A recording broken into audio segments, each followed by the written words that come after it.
Chapter 34:12. Before he fell asleep, he did not forget to hug the doll tightly in his arms. He loved it so much that he could not bear to part with it. When she saw this, she felt helpless and did not know whether to laugh or cry, so she simply let him be. In a daze, she caught a glimpse of movement.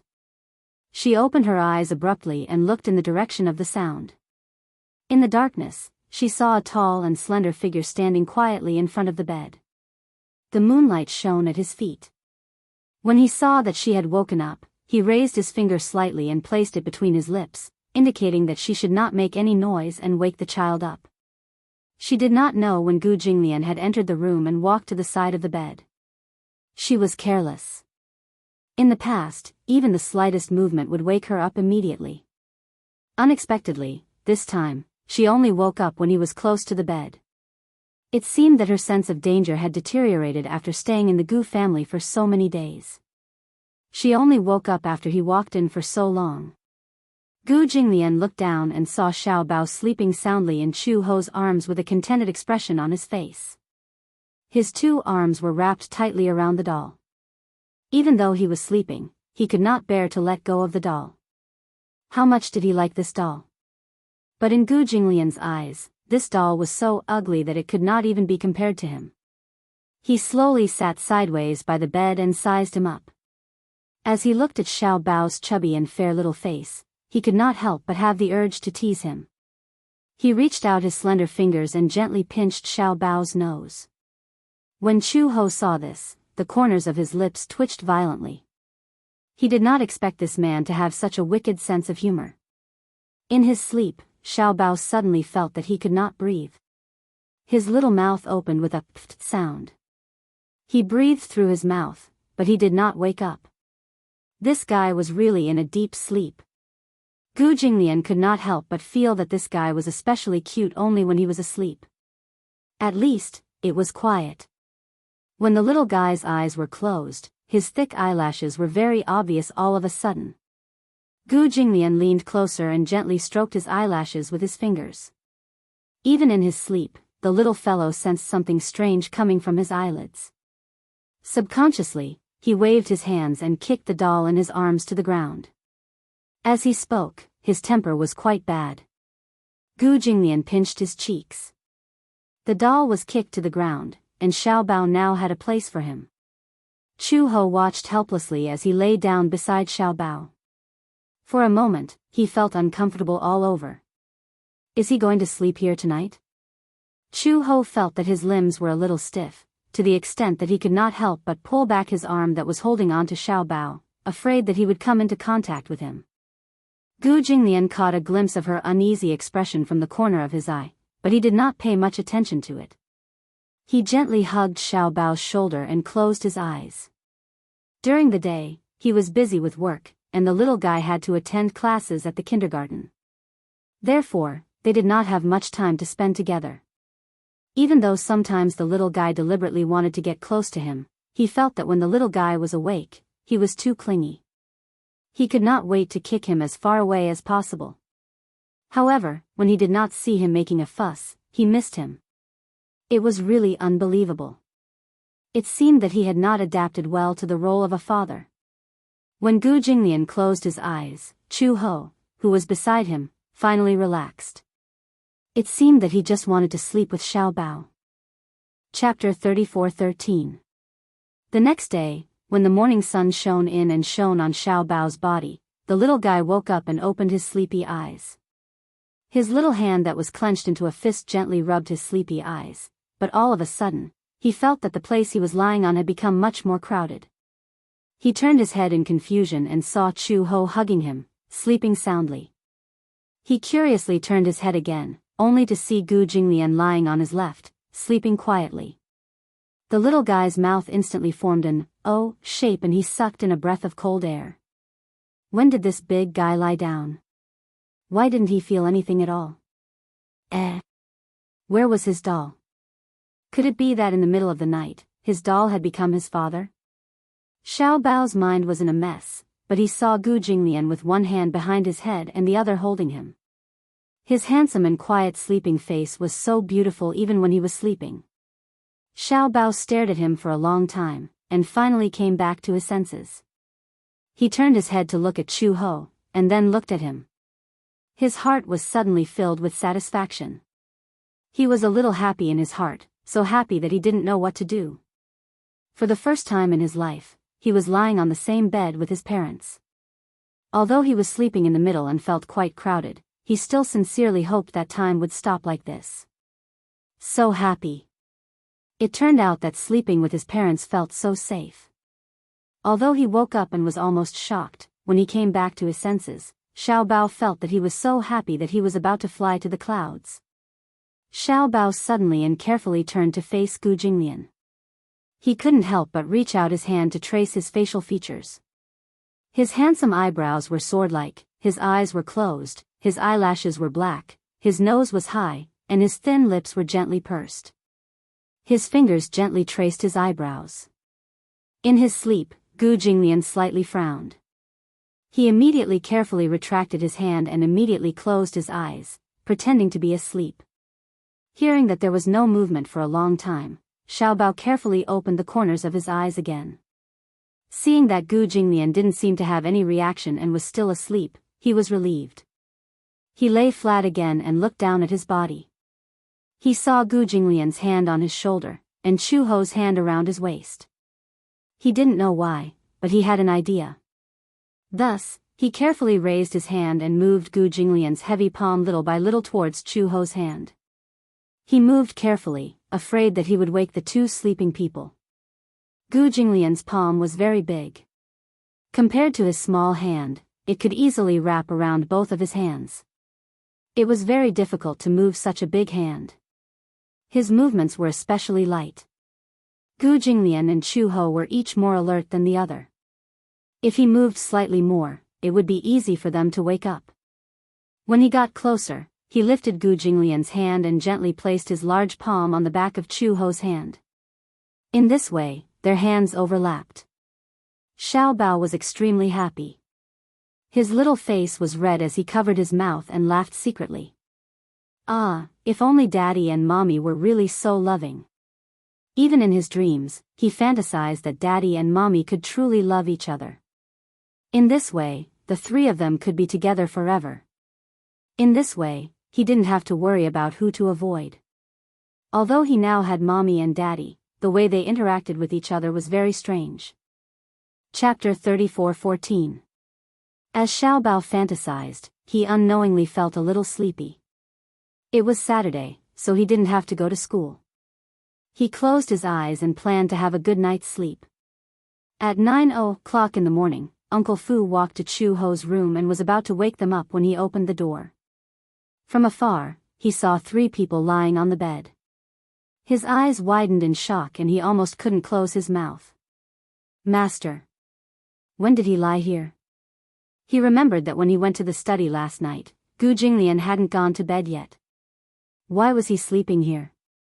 Uncle Fu's imagination ran wild. When he walked into the room, Chu Ho woke up with a start. She frowned. Before she opened her eyes, she felt another hand on the back of her hand.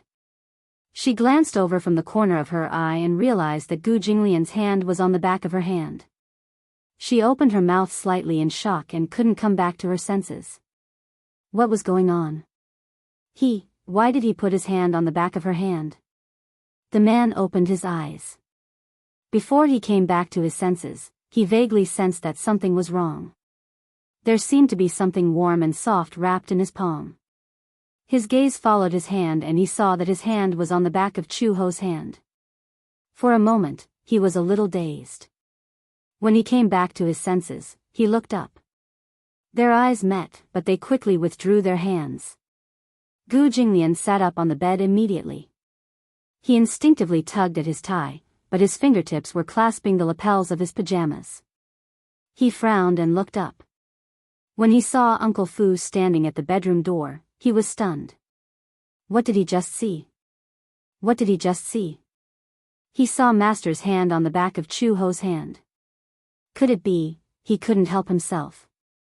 Last night, it was impossible. Xiao Bao, the third wheel, was lying in the middle. However, it was an indisputable fact that the two of them had slept on the same bed.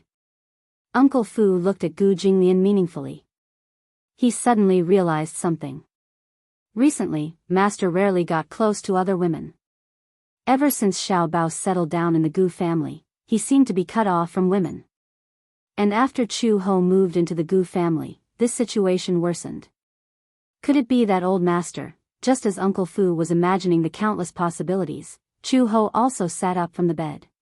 His face was somewhat ashen as he stroked the back of his hand, seemingly very dissatisfied.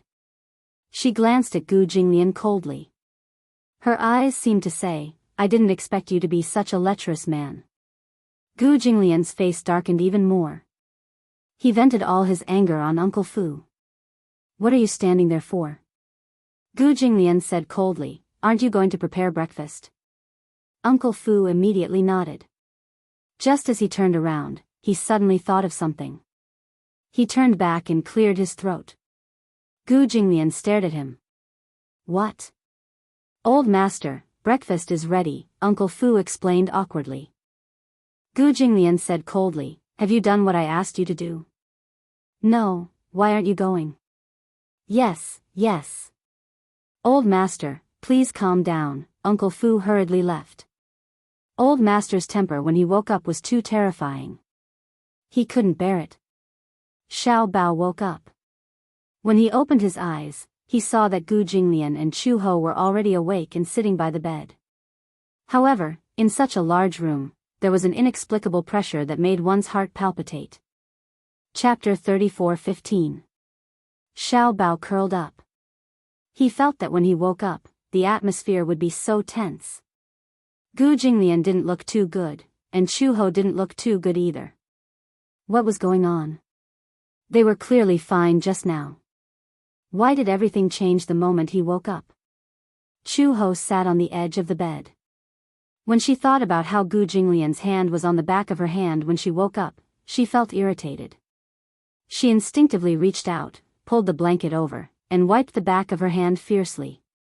Pervert. When Gu Jinglian heard this, his eyes couldn't help but darken a few degrees. Even though she didn't mention any names, it was obvious who she was referring to. Pervert? To hell with it. When he woke up and saw this scene, he was still baffled. Gu Jinglian was upset. He suddenly got up and left the room. Chu Ho saw his sullen back and became even more annoyed. Why did he look so angry? She hadn't even said anything. Xiao Bao carefully glanced at Chu Ho's expression and asked tentatively, "Mom, what's wrong? You seem to be very unhappy." Chu Ho said gloomily, "It's nothing. I dreamed that I was bitten by a dog." Xiao Bao's lips twitched. However, he was still young and didn't know what Chu Ho was insinuating. Xiao Bao got out of bed and changed his clothes. When he went downstairs, he saw Uncle Fu coming out of the dining room. He was about to call Gu Jinglian for dinner. Xiao Bao immediately went up to Uncle Fu and grabbed the corner of his shirt. He said uneasily, Uncle Fu. Uncle Fu patiently squatted down in front of him and pinched his cheek. "What's wrong?" "Xiao Bao. Have you noticed?"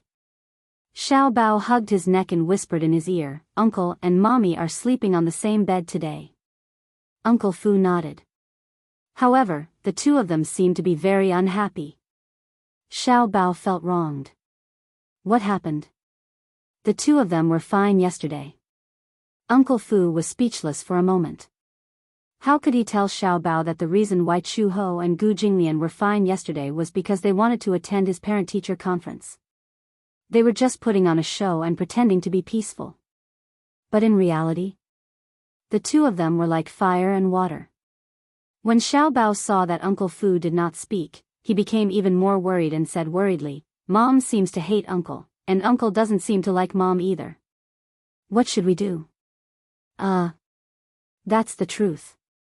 Uncle Fu said vaguely, "The two of them don't have a good relationship." Xiao Bao tilted his head curiously. Then why do they hate each other when their relationship is so good and loving? Uncle Fu choked for a moment and did not know how to answer this question. Xiao Bao continued to ask, since they hate each other, how did they give birth to me? Uncle Fu did not know how to answer such a profound question. When Xiao Bao saw that Uncle Fu was not replying and looked like he was in a difficult situation, he suddenly thought of something. His face looked like a storm was coming. Xiao Bao is so pitiful. He pinched the corner of his shirt and looked pitiful. His little nose was wrinkled and he looked like he wanted to cry but had no tears. Uncle Fu immediately hugged him and coaxed him, "What's wrong?" Xiao Bao feels that Xiao Bao is an unwanted and unloved child. Chapter 34:16. When Uncle Fu heard this, he immediately replied, "How can Xiao Bao say that? Who said that no one wants Xiao Bao? Who said that no one loves Xiao Bao? Doesn't Uncle Fu dote on you?" Whoa! It would have been better if he hadn't said this. Once he did, Xiao Bao opened his mouth and howled. Uncle Fu was caught off guard and his eardrums almost exploded. Xiao Bao doesn't want Uncle Fu. Xiao Bao wants Papa, Xiao Bao wants Mama. Okay. Shoo! Uncle Fu hugged him tightly and coaxed him, don't cry. Xiao Bao, how can you think this way? Doesn't your Papa dote on you? Your Mama dotes on you too. But, Xiao Bao sobbed as if he had suffered a great grievance. He hugged Uncle Fu's neck, his eyes red and filled with tears. He looked very pitiful. But Papa doesn't like Mama, and Mama doesn't like Papa either. By then, Papa will definitely have another woman he likes, and Mama will definitely have another man she likes.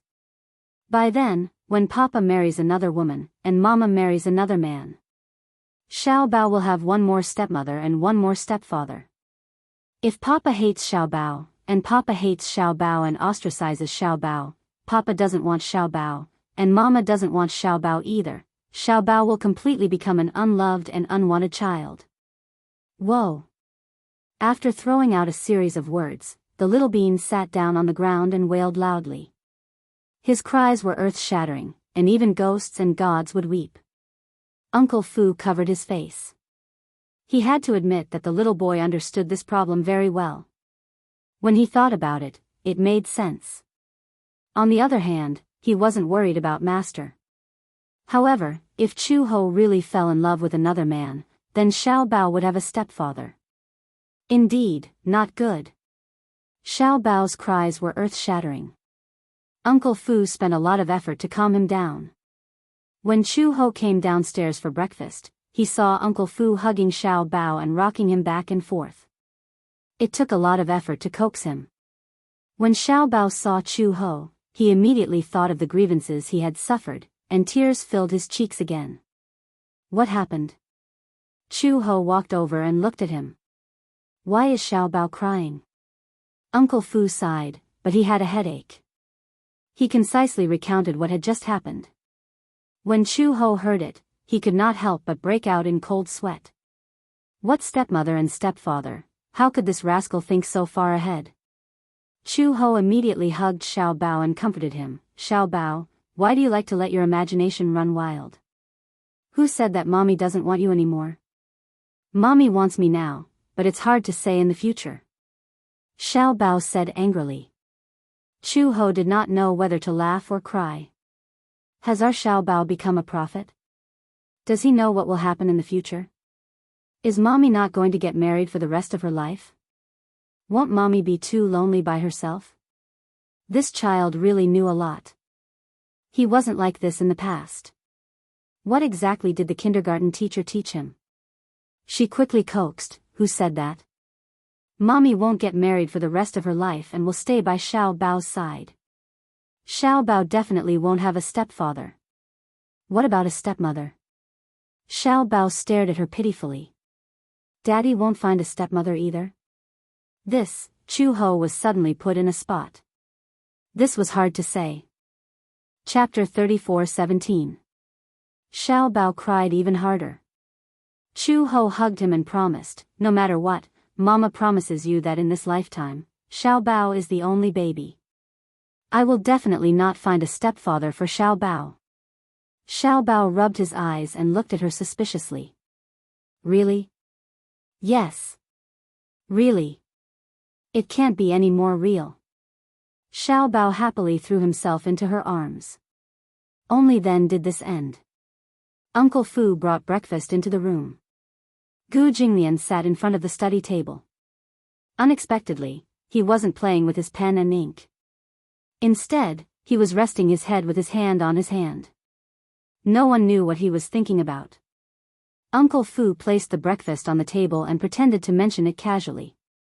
Just now, Xiao Bao cried for a long time. It wasn't easy to calm him down. Upon hearing this, Gu Jinglian opened his eyes and asked in surprise, "Why is he crying again?" This guy seemed to be used to crying. Uncle Fu said in a roundabout way, "It's all because of old master." "About me?" Xiao Bao is worried that old master will find him a stepmother.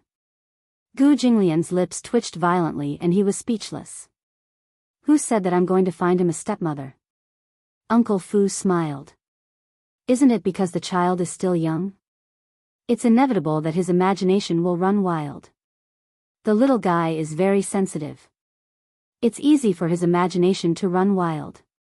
Tell him to relax." "It's impossible." Gu Jinglian casually picked up his cup and took a sip of the black tea. Uncle Fu probed again, then.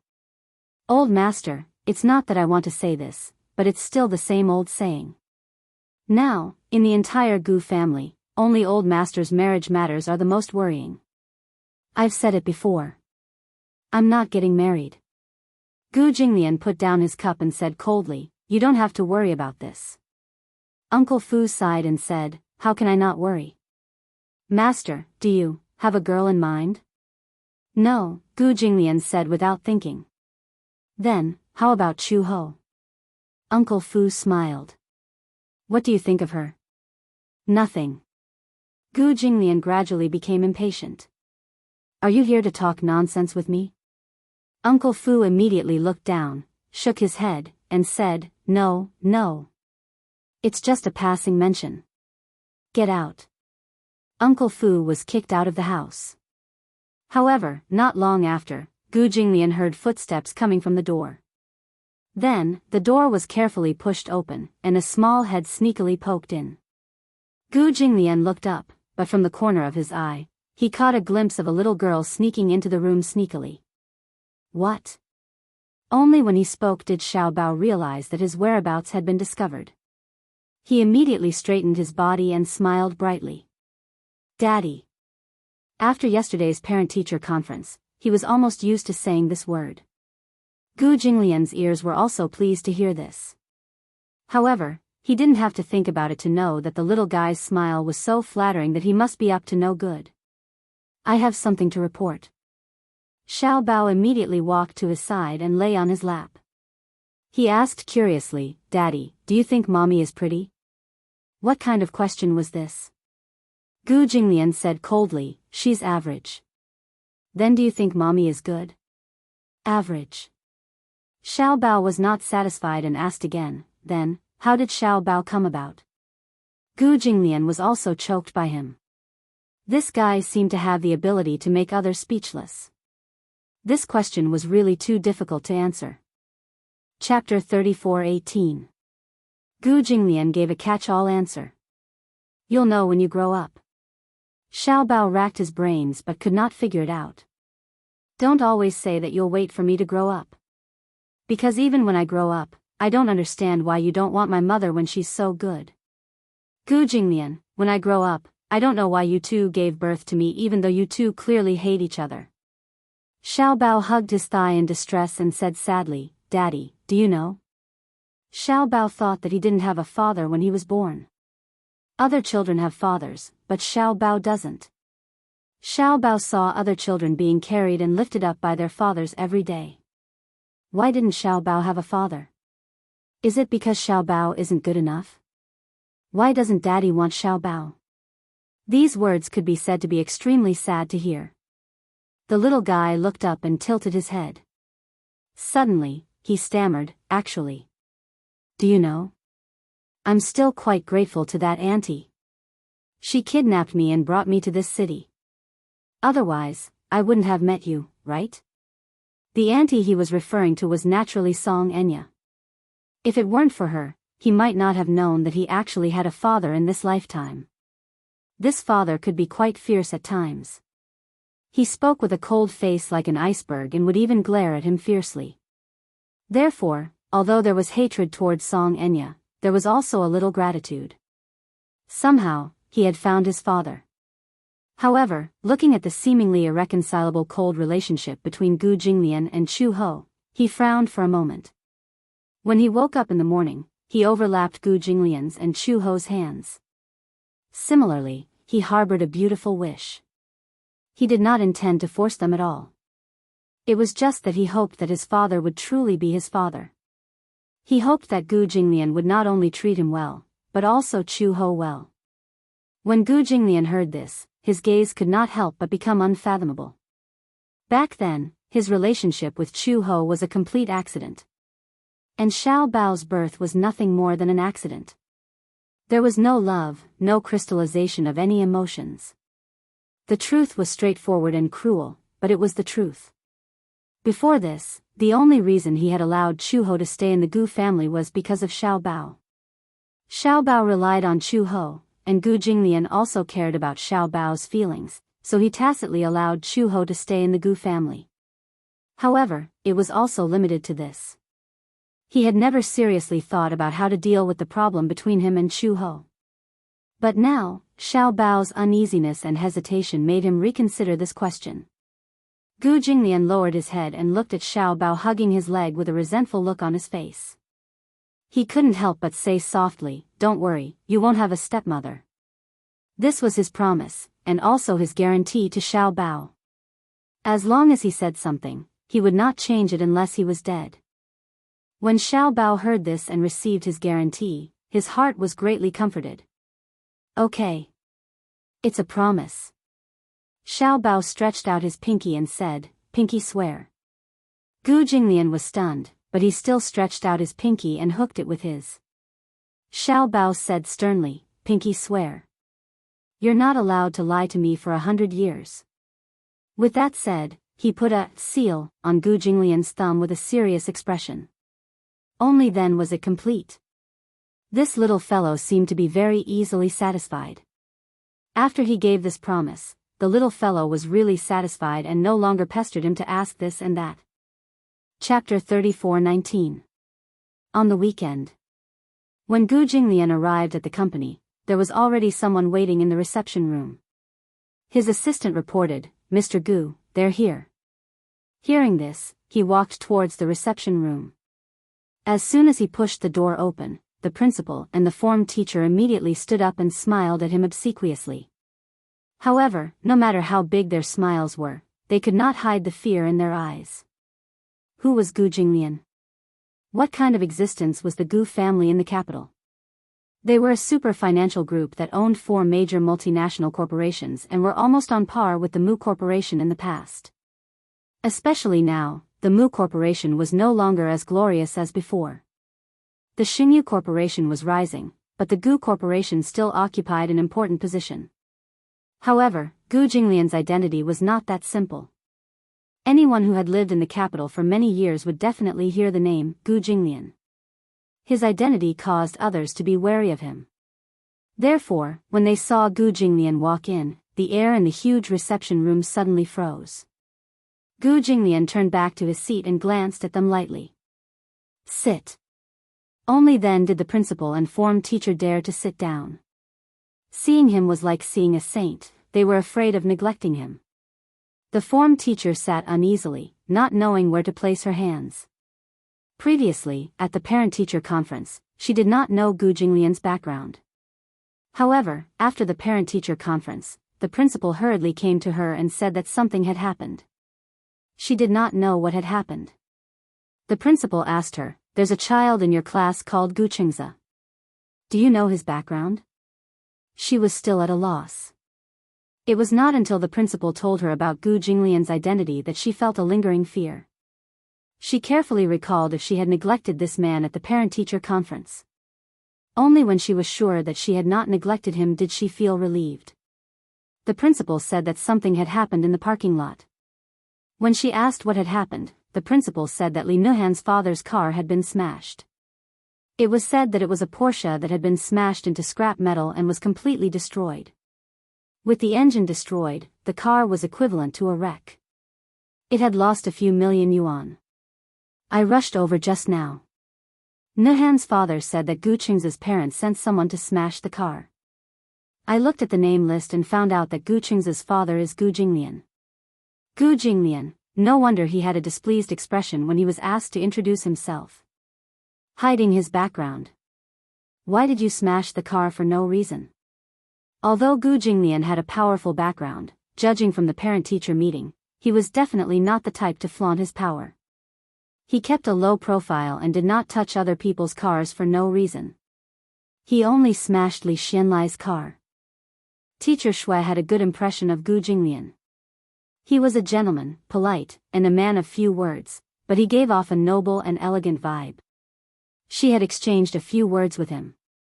Although he was a little cold, he was definitely not overly arrogant.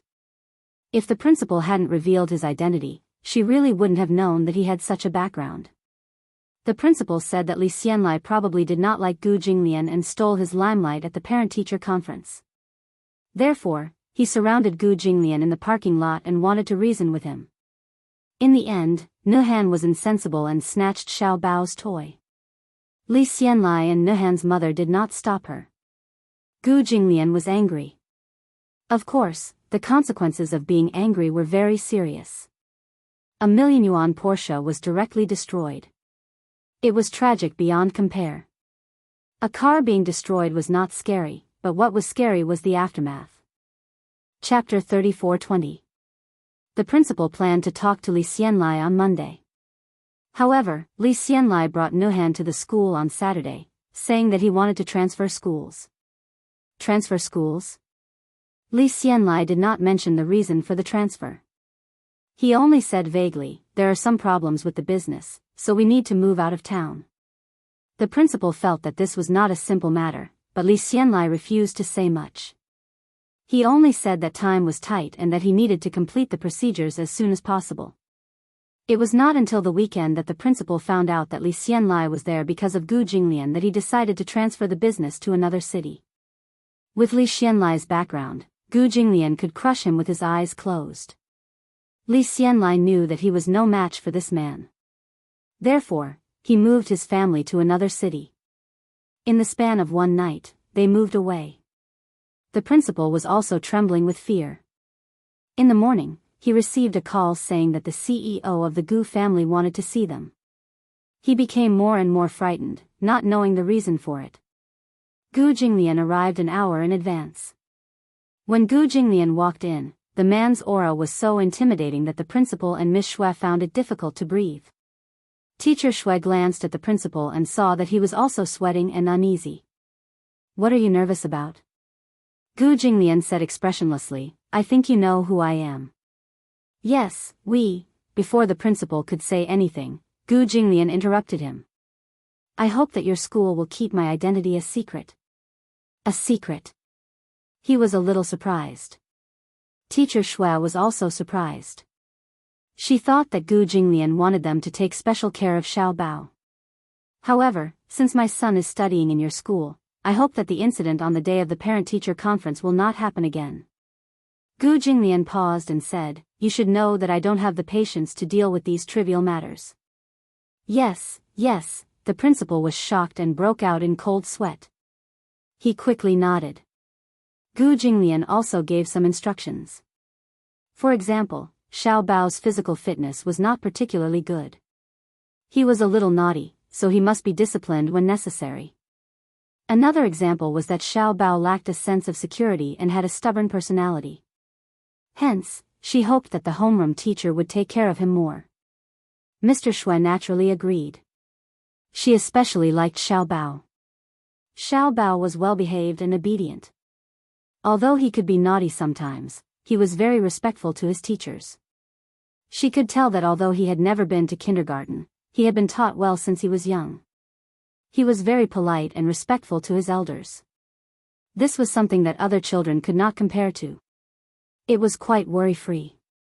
To her surprise, Gu Jinglian did not have any particularly harsh requirements. He only gave them some instructions about Xiao Bao before letting them go back. So that was what he was talking about. When the director walked out of Gu's, he felt like he had just survived a disaster. He was so scared that his back turned cold. No matter what, it's better to let the parents know, in case something like this happens again. Mr. Shui also agreed. Therefore, they went back and called the parents of the other children in the class one by one to remind them about this matter. They simply hoped that their children would not bully Little Treasure, lest they get into trouble. All the parents knew that Xiao Bao came from a powerful family. Hence, when they went back home, they either threatened, exhorted, or threatened their children. Chapter 34-21. Monday. Xiao Bao went to kindergarten as usual. However, when he skipped to class with his backpack, he felt that the atmosphere in the class was different. Many of the children were avoiding him. Xiao Bao sat down on his seat and saw Shang'er turn her head. She looked a little scared as she called out his name tentatively. Xiao Bao, Morning, Shang'er. Xiao Bao smiled brightly and greeted her as usual. Seeing Xiao Bao's gentle smile, Shang'er's heart warmed. Her doubts were dispelled and her face returned to its usual expression of closeness. Morning. Xiao Bao looked around and saw that the other children were staring at him. However, when he followed their gazes, the children immediately turned their heads away in fear, not daring to look at him directly. Even the child who usually bullied him the fiercest was careful around him. So strange. Xiao Bao muttered strangely, everyone is so strange today. Why are they all looking at me secretly? Xiao Bao, Shang'er looked around hesitantly. She suddenly stood up, took his hand, and pulled him out of the classroom. The moment the two of them left, the classroom burst into an uproar. Wow! Shang'er is so bold. How would she dare? Shang'er is so amazing. Shang'er only let go of Xiao Bao's hand when they were far away from the classroom. Shang'er, what's going on? Xiao Bao scratched his head strangely. What can't be said in the classroom? Before Shang'er could say anything, Xiao Bao's eyes lit up and he immediately said, I know. There must be some secret, right? As he said that, he smiled and moved closer to her ear. Shang'er must only want to tell Xiao Bao, right? Shang'er was so angry that she didn't know whether to laugh or cry. She said, Xiao Bao, don't you feel that something is wrong today? Now that she mentioned it, Little Treasure also realized it. That's right, something's not right. What's wrong with them? They keep staring at me. I don't know either, but my mom told me to keep a distance from you and not play with you. Xiao Bao heard that and his eyes widened in shock. Why? Because my mom said that your dad is super fierce. As she said that, the little girl revealed a fearful expression. Xiao Bao heard that but he couldn't refute. A little, Shang'er heard that and her heart ached. Is your dad also very fierce to you? It's okay, it's just sometimes. Yeah, he's a little fierce. Little Treasure immediately added, but, it's still alright. But how did her mother's mom knew that his dad was fierce? Little Treasure stroked his chin and was slightly puzzled. My mother also said that if we made you unhappy, our family would be in trouble. So, she told me to keep a distance from you. Shang'er said fearfully, Xiao Bao, I really like to play with you, but my mom won't let me. But I still want to play with you. You. If I don't do well, don't be angry, okay? She had a pitiful look on her face and was very careful. Xiao Bao tugged at her little hand and pursed his lips. I also like to play with Shang'er. Shang'er, don't listen to your mom. My dad isn't that bad. I don't know either. I also think that your dad is quite good. He's handsome and good at games. Chapter 34-22. Did you know? Nuhan transferred schools. Shang'er said again. Xiao Bao was a little surprised when he heard this. Although he hated Nuhan, the chubby boy's transfer was too sudden. He was still surprised. What's going on? I heard that he made your father angry, so he was forced to transfer schools. I heard this from my mother too. Xiao Bao was suddenly in a daze. Recalling the incident in the parking lot, it was true that Nuhan's family was unreasonable and even snatched his toy. He could tell that his father was very angry. However, he couldn't have transferred schools because of such a small matter, right? Xiao Bao naturally did not know that Gu Jinglian had sent people to smash Nuhan's father's car into pieces. Hence, he felt that Nuhan's family was making a mountain out of a molehill. Shang'er was too lazy to think about it. She said to Xiao Bao, "Aya, I don't care anymore. No matter what, we'll always be good friends, right?" "Of course. Shang'er will always be my good friend." Xiao Bao held her hand. The two little kids looked at each other and smiled. The two of them returned to the classroom hand in hand. However, they saw the other children looking at Shang'er and Xiao Bao with awe and fear in their eyes. Why does Shang'er still dare to hold hands with Xiao Bao? Shang'er is so pitiful. Don't tell me she likes Xiao Bao. It can't be. When Xiao Bao returned to his seat, he felt countless pairs of eyes staring at him from behind. It was like being pricked by needles. This feeling was very strange. It was as if he had suddenly become an outcast and was being ostracized. Xiao Bao turned around, feeling wronged. However, he saw the children immediately shrink their shoulders, looking very afraid of him. Was there a need to be like this? During lunch, Xiao Bao sat in his seat. Other than Shang'er, the other children stayed far away from him. During the afternoon nap, Teacher Shui moved the child sleeping with him to another bed. Xiao Bao did not sleep for the entire afternoon. He sat up and looked at the other beds. The other children were sleeping together. Only he seemed to be left out by the world. How could this be? How did he become an outcast for no reason?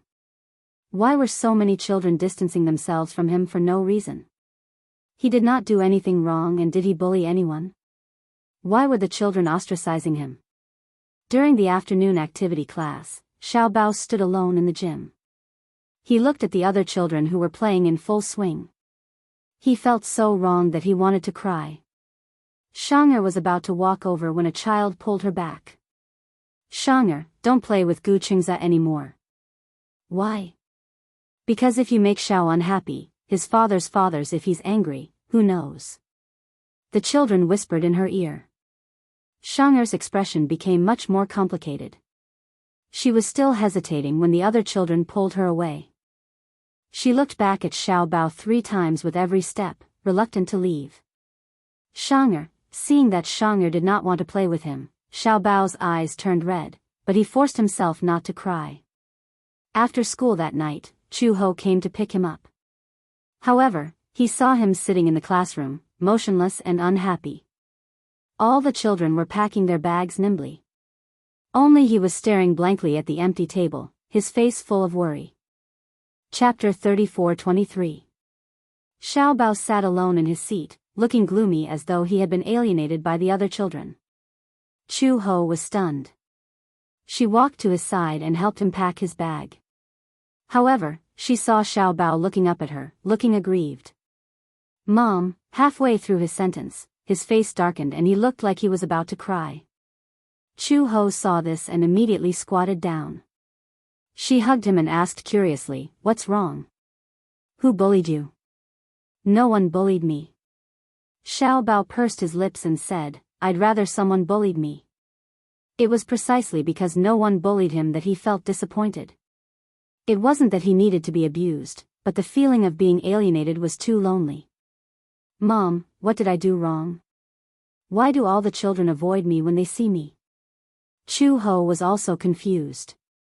That day, at the parent-teacher conference, she saw many children surrounding him. Xiao Bao was long and Xiao Bao was short. He was very popular. How did everything change after just one weekend? Xiao Bao poked his finger and said, "Did Xiao Bao do something wrong? How could that be?" Chu Ho picked him up and comforted him gently. "Xiao Bao is so obedient and not naughty. How could he not like Xiao Bao?" Xiao Bao leaned on her shoulder sadly. He pursed his lips but didn't say anything. Chu-ho sighed helplessly. She carried him with one hand and carried her bag with the other. When she walked out of the classroom, a group of parents stared at her in shock. Wasn't she too awesome? She carried the child with one hand and carried her bag with the other. She didn't look like she was struggling at all. It was as though she was carrying a ball of cotton. How could this woman be so strong? How could they have known that Chu-ho was an Interpol officer? She used to be a mercenary and had undergone high-intensity physical training. Don't look at how skinny she is. If you roll up your sleeves, you can see that her muscles are well developed. They are not overly muscular, but there is no excess fat. They are all fine muscles. Carrying Xiao Bao with one hand was a piece of cake. When they returned to the Gu residence, Xiao Bao locked himself in the room. He stayed in the room alone and played with building blocks unhappily. These were building blocks that Uncle Fu had bought for him. When Uncle Fu saw that Xiao Bao seemed to be unhappy after coming back, he couldn't help but feel strange. He asked Chu-ho, "What's wrong with Xiao Bao?" "I saw that the little guy was still in high spirits when he went to school. I don't know what happened either. Could it be that he was bullied by other children? How could this be?" Chu-ho said, "I think a lot of children are alienated from him." Alienate? Yes. Uncle Fu also started to worry. He had thought that this matter would pass quickly. He didn't expect the situation to worsen. It was fine on the first day, but on the second day, the children in the class didn't even look at him. Other than the homeroom teacher and the lifestyle teacher, the other children didn't dare to talk to him. Other than Shanger, who was still the same as usual. But sometimes, the other children would run up to Shanger and secretly say bad things about him. "Don't talk to Xiao Bao." For a moment, Xiao Bao was like a ghost in the class. He couldn't be mentioned at all. Xiao Bao suddenly felt depressed. How could it be like this? Was he some kind of plague? They were avoiding him as if he was something. How infuriating. Chapter 34-24. That day, Uncle Fu went to wake Xiao Bao up as usual. However, Xiao Bao refused to get out of bed no matter what. He curled up in his bed and refused to go to school. No matter how Uncle Fu coaxed him, he refused to move. In the end, he said, "Xiao Bao doesn't want to study anymore." When he said this, Uncle Fu realized the seriousness of the matter. It seemed that this little guy had met with some trouble in school. However, no matter how much Uncle Fu asked, Xiao Bao remained wrapped in his blanket. His small body curled up in his bed and he refused to talk to him. He only said, "The other children don't like me anyway. It doesn't matter if I go or not. So, I'm not going." When Uncle Fu heard this, he couldn't help but think of Gu Jinglian's childhood. At that time, when Gu Jinglian was in kindergarten, he had initially studied in a private international school. That school was of a higher class than the one Xiao Bao was studying in now. It was an international school. Hence, the children who attended the school were from other countries. Many of them were foreign workers, high-ranking officials in embassies, and senior management of multinational corporations. However, Gu Jinglian was the only one who had a special background. At that time, although the Gu family wasn't as powerful as it was now, they were still powerful enough to be on par with the Mu Corporation. In the beginning, when Gu Jinglian entered the school, the Gu family didn't emphasize his identity too much. However, Uncle Fu had forgotten the exact reason. It seemed that in the kindergarten, a child had provoked Gu Jinglian. In the end, the two children couldn't accept each other's words and started fighting. At that time, Gu Jinglian was only 5 years old. However, he inherited the blood of the Gu family. He didn't talk much, but he didn't have a temper. Once he got angry, he would fight if he could. From the time Gu Jinglian could remember, he didn't talk much. He was taciturn and had a cold temperament. In kindergarten, she wasn't very popular either. Rather than saying that he was unsociable, it was more accurate to say that Gu Jinglian had matured early since he was a child. After all, he grew up in such a family environment. What he saw from a young age was unimaginable to other children. violence and fighting. When he was very young, he even followed his father to patrol the casinos. Many times, he watched as the gamblers, whether they were in debt or cheating, were beaten by a group of people until they wished they were dead. In such an environment, he matured earlier than the other children. In comparison, other children at this age were innocent and naive. As a result, there was a very deep generation gap. Gu Jinglian, on the other hand, disdained to interact with those children. The arrogance in his bones made him isolate himself. However, after entering kindergarten for a period of time, his cold personality had slightly improved. However, during that fight, he was careless and didn't know how to control the strength in his hands. As a result, the child was covered in cuts and bruises. 5-year-old children had always been good at imitating. Whatever the adults did, the child would watch from the side and imitate them.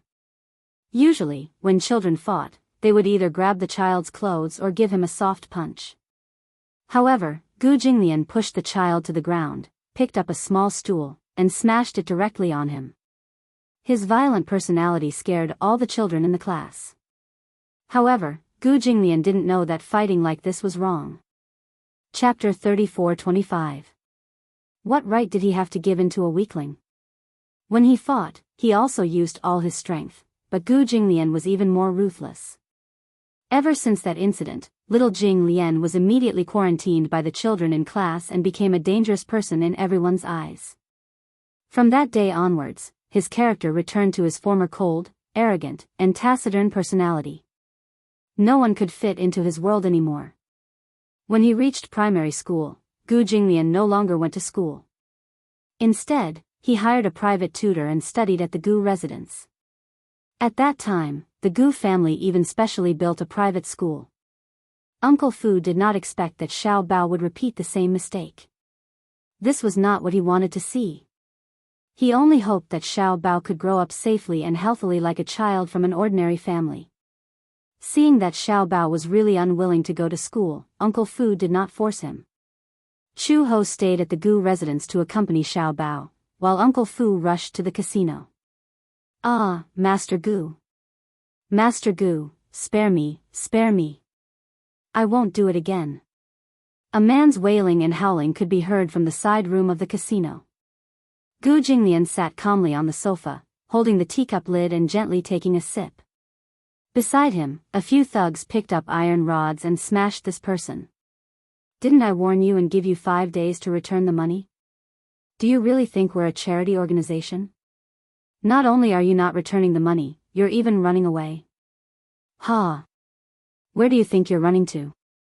The gambler hugged his head and curled up into a ball on the ground, trembling. He was beaten black and blue and had several broken bones all over his body. "Masters, spare me. Spare me. I won't dare to do it again. I won't dare to run away again. I won't run away again." This gambler owed the casino a few million yuan and had been in debt for 2 years. With the interest compounding, the principal and interest amounted to tens of millions of yuan. Gu Jinglian said that he did not want him to return the principal and interest. At least, he would be forgiven if he returned the principal and added 1 million yuan in interest. This was already considered extremely benevolent. In the end, after giving an ultimatum, this guy actually wanted to run away. However, the capital was so big and the Gu family's influence spread throughout the capital. Every little movement was under their control. Where could he run to? It didn't take much effort to capture him. Naturally, he had to teach him a lesson. The casino had 2 major sources of income. One was the probability advantage of the game. Don't talk about winning and losing, and don't brag about your amazing gambling skills. Gambling skills were a part of it, but it wasn't invincible. Regardless of the rules of the game, the banker's win rate was always above 60%. Other than that, the other part was through the use of high interest rates to become an objective source of profit. Usually, gamblers would want to make more money after winning money at the gambling table. Some games had a high threshold, so borrowing money was a natural thing to do. And those who lost money would naturally be unwilling to accept it. Therefore, they would also want to borrow money to win back the money they lost. They could not rule out the possibility that they were really lucky and won the money back. However, the money they won might not even be enough to pay the interest. If the winner continued to gamble, it was very likely that he would lose everything in an instant and fail at the last hurdle. In other words, very little of the casino's money flowed out. It would always be a cycle. However, some people just could not see through it. There were many people who lost their family fortune overnight. Very few people could leave the casino triumphantly. Chapter 34:26. When Uncle Fu pushed the door open and entered, the man was already on his last breath and was being dragged out. When Gu Jinglian saw him, he raised his eyebrows and asked, "Why are you here?" "Old master, something has happened," Uncle Fu said vaguely. "What's the matter?" He walked over to Gu Jinglian's ear and whispered a few words. When Gu Jinglian returned to the Gu residence, he went upstairs and hurriedly pushed open the bedroom door. He saw Chu Ho sitting by the window with a helpless look on his face. On the bed, the blanket was bulging. Xiao Bao was curled up under the blanket, motionless. This guy, Gu Jinglian walked over and sat down on the side of the bed. He patted the bed gently with his large palm. The blanket was opened slightly. A pair of red eyes looked out through the opening. When he saw that it was Gu Jinglian, his eyes reddened even more. His eyes were filled with tears and he looked extremely aggrieved. Gu Jinglian glanced at him and his tone became gentler. "What's the matter? Why won't he go to school?" Xiao Bao sullenly shrunk back under the blanket. Even his eyes were not exposed. Gu Jinglian seemed to be deep in thought.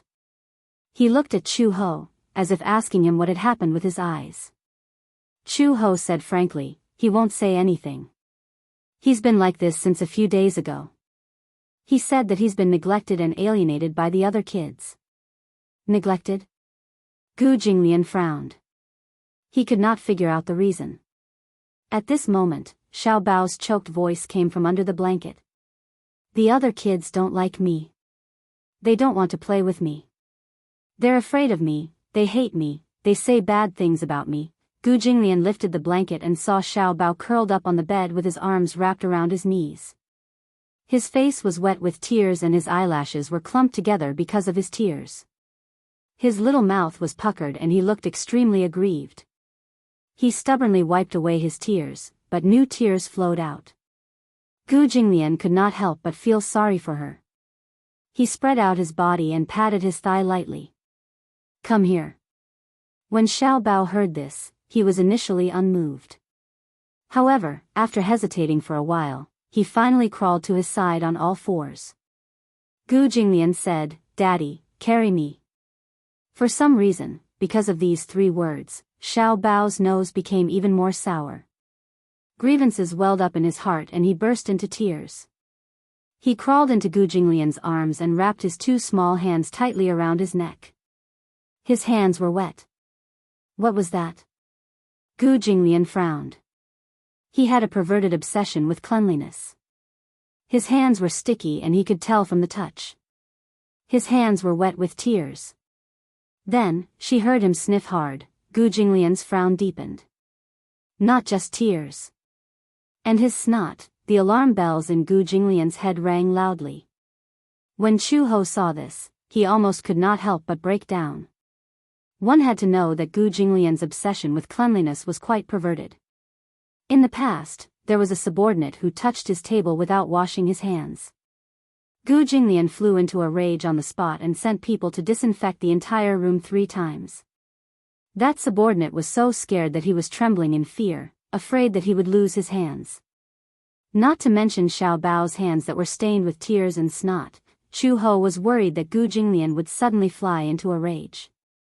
However, the man endured it desperately and kept taking deep breaths. Xiao Bao did not see Gu Jinglian's completely ashen face. He hugged the back of his neck tightly and whimpered bitterly, "I don't want to be hated," sob sob sob. Chapter 34:27. Now that Gu Jinglian was here, Xiao Bao was finally willing to speak. He sobbed as he recounted what had happened. It turned out that all the children in the class thought that he was the one who had caused Nua Han to transfer schools. It was not that the children liked Nua Han, but because of what had happened to Nua Han, they were afraid of Xiao Bao. They might not have seen how Nua Han had ostracized Xiao Bao. They only thought that if they played with Xiao Bao and angered him, then one of them would be the next to transfer schools. For a moment, Gu Qing's name seemed to be regarded as a devil. All the children began to fear him from the bottom of their hearts. Xiao Bao felt extremely wronged. He felt that he had been isolated for no reason. Gu Jinglian's face darkened when he heard this. Uncle Fu had said that something had happened to Xiao Bao. He had thought that it was something important and had taken time out of his busy schedule to come back. In the end, it was because of this? Gu Jinglian pushed his face away in disdain. His voice was extremely cold. If you don't want to go to school, it's the same at home. Xiao Bao widened his eyes in shock and looked at him with tears in his eyes. What? Gu Jinglian had always had a limit to his patience.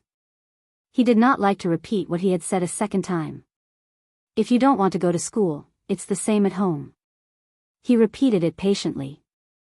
Xiao Bao had originally thought that Gu Jinglian would comfort him or hold him in his arms and coax him. He did not expect that Gu Jinglian would actually say that if he did not want to go, then he should not go. Ah, such unexpected words made Xiao Bao dumbfounded. What's wrong? Gu Jinglian raised his eyebrows. You don't want to go? It's the same at home. Even if he did not study or go to school for the rest of his life, Gu Jinglian would still hire the best tutor for him. A diploma was important. But in Gu Jinglian's eyes, it was not worth mentioning. For him, some things that were too formal could be settled with money and power. In other words, Xiao Bao could stay in the Gu family and hire a tutor to teach him culture. When he became an adult, he could buy an honorary certificate from a famous university. There was no difference. Tomorrow, I'll get Uncle Fu to find a teacher for you. Just stay at home. No. After hearing what he said, Xiao Bao felt indignant. He muttered, I want to go to school. Then why didn't you go to school today? Gu Jinglian asked. Xiao Bao was speechless for a moment. Gu Jinglian said, there should be a limit to how willful you can be. If you want to go, then go. If you don't want to go, then don't go. He had to be responsible for his own decisions. You still want others to be responsible for you? Xiao Bao, he felt so wronged after being reprimanded. However, he did not dare to defy Gu Jinglian's authority. In Xiao Bao's eyes, Gu Jinglian's words were very authoritative. His words were almost like an iron law. Perhaps this was the difference between a father and a mother. The image of a father in a child's heart was great and intimidating. Some things that worked for Chu Ho might not work for Gu Jinglian. How could he not see Xiao Bao's intentions? He had been wronged in school and came home to vent his grievances. Then, through him, the matter would be resolved perfectly.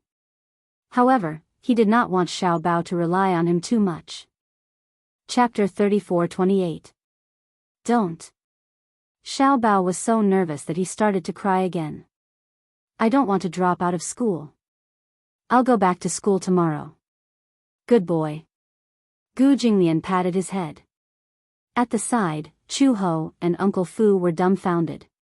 No matter how they tried to coax him, Xiao Bao refused to come out of the blanket. However, Gu Jinglian settled the matter with just a few words. Xiao Bao looked at Gu Jinglian pitifully. His pitiful eyes were like those of a helpless puppy. He said softly, but what if the children don't like me? Why don't they like you? Because, Xiao Bao sniffled and said, because they think I'm not easy to get along with. Gu Jinglian asked, then do you think I'm easy to get along with? Of course.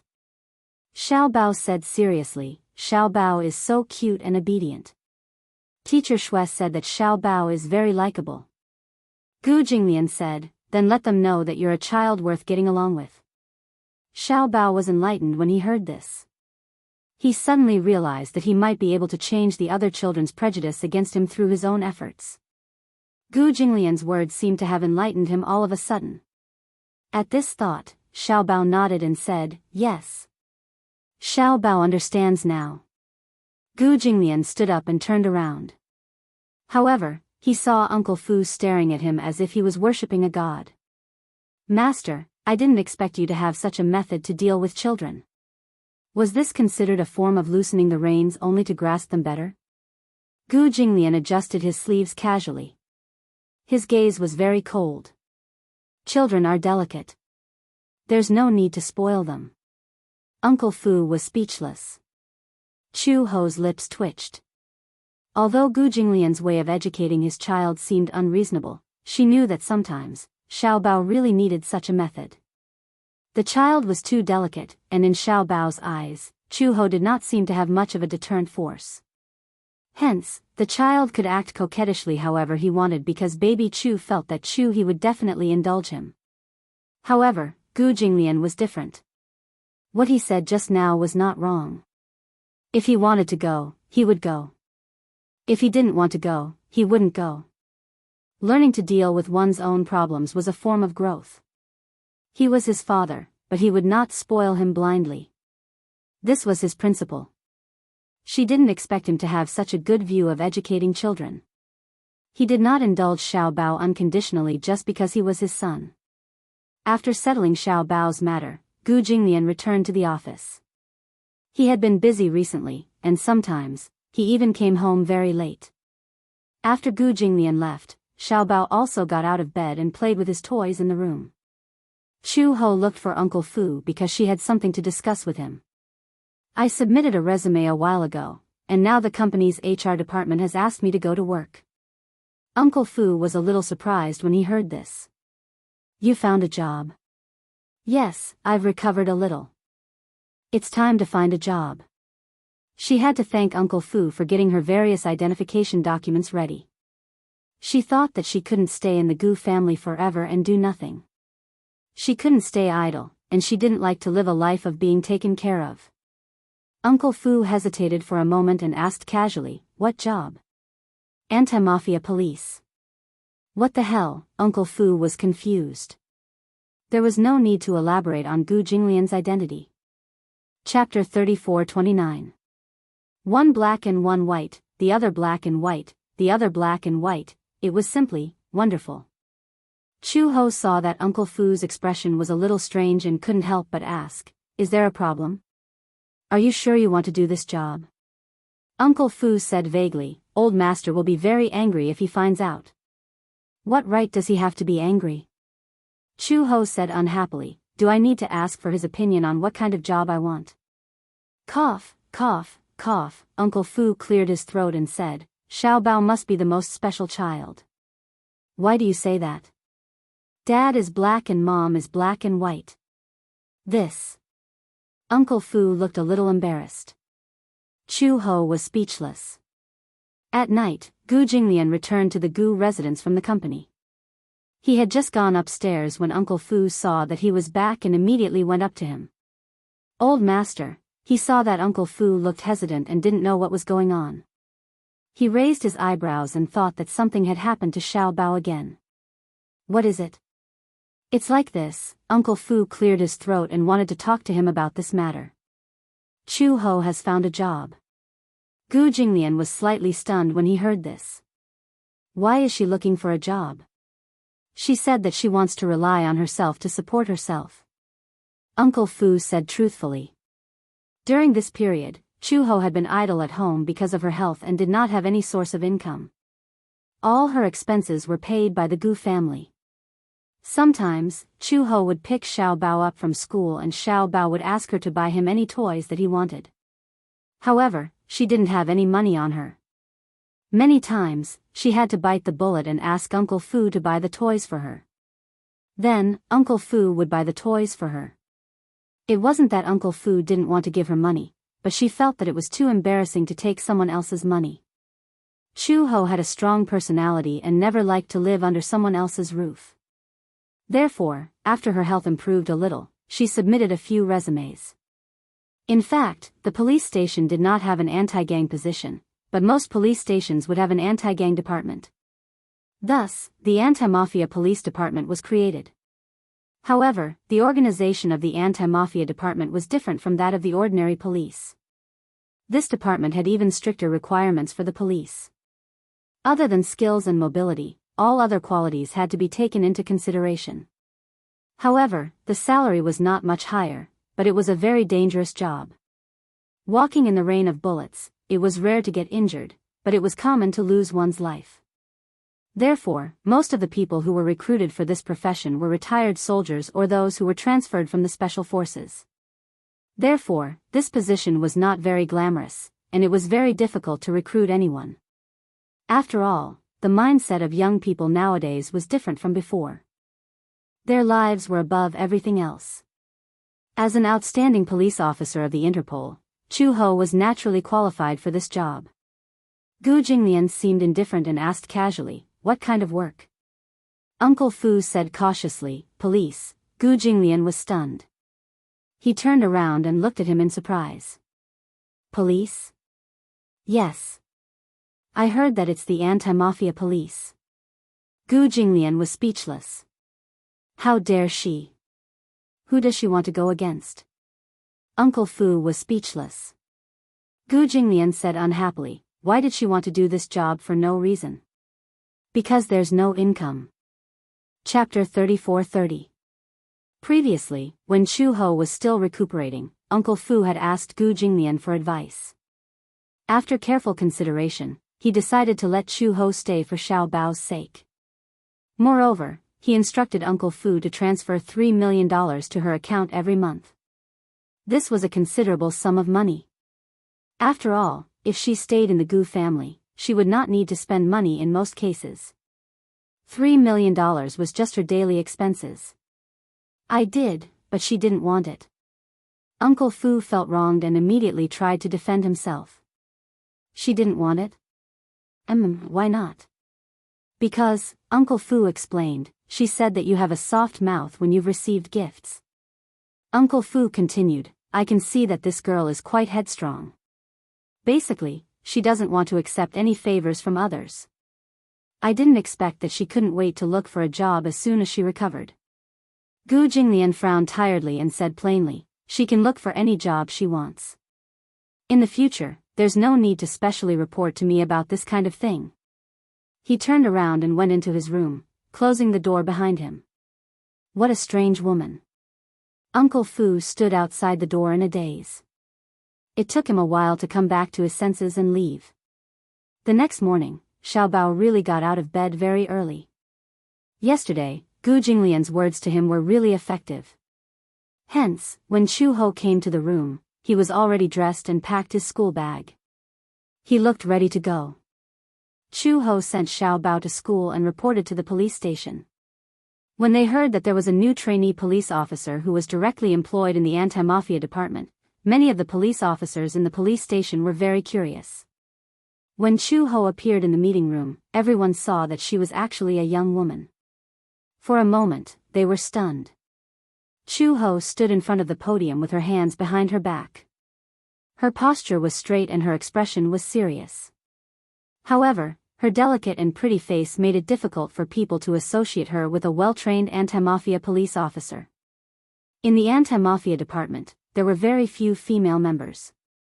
This position was extremely dangerous. Whenever he went in and out of certain places, it was inevitable that he would encounter unexpected situations. The reason why there was a vacancy in this position and the need for new blood was because 3 police officers were injured during a special mission. They had no choice but to transfer to the administrative department. Hence, there was a vacancy. Usually, this position had strict requirements and was strenuous and unrewarding. Hence, even retired soldiers who were not specially recruited were not willing to join. However, the sudden appearance of a woman in the morning meeting surprised everyone. Some of the police officers laughed contemptuously and secretly cursed. Could it be that they really couldn't find anyone? They actually recruited a little girl. "Boss, why did you recruit a girl into the department?" Some of the police officers questioned him. His words seemed to resonate with them. "That's right. Is our team really unable to recruit any more people?"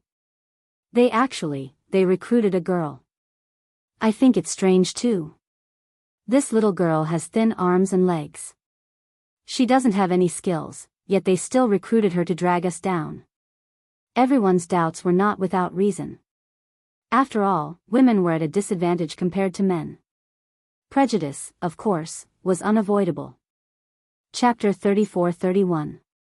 We still don't know who will be the one dragging us down. The moment she said that, a few of the burly police officers were indignant. Damn it, they were being teased by a newbie. And it was a woman. Looking at Chu-Ho's arrogant expression and her eyes full of sarcasm, it was obvious that she looked down on these senior police officers. One of the police officers slammed the table and stood up. Many of the people present were veterans, so they were all hot-blooded men. When they heard this, they could not sit still. The counselor at the podium saw this and scolded, "Sit down. Captain. I told you to sit down. Did you hear me? You don't even want to obey my orders?" The anti-gang team was all about obedience. Usually, they could laugh and joke around, but when the captain gave an order, no one dared to disobey. The man snorted coldly and sat down. The counselor said, "Let me introduce you. This is the new trainee police officer of the anti-gang team. Her name is Chu-Ho. In the future, we will be comrades in our team. Please take care of us." Chu-Ho walked to the podium and stood in a standard posture. She introduced herself, "My name is Chu-Ho. Please take care of me."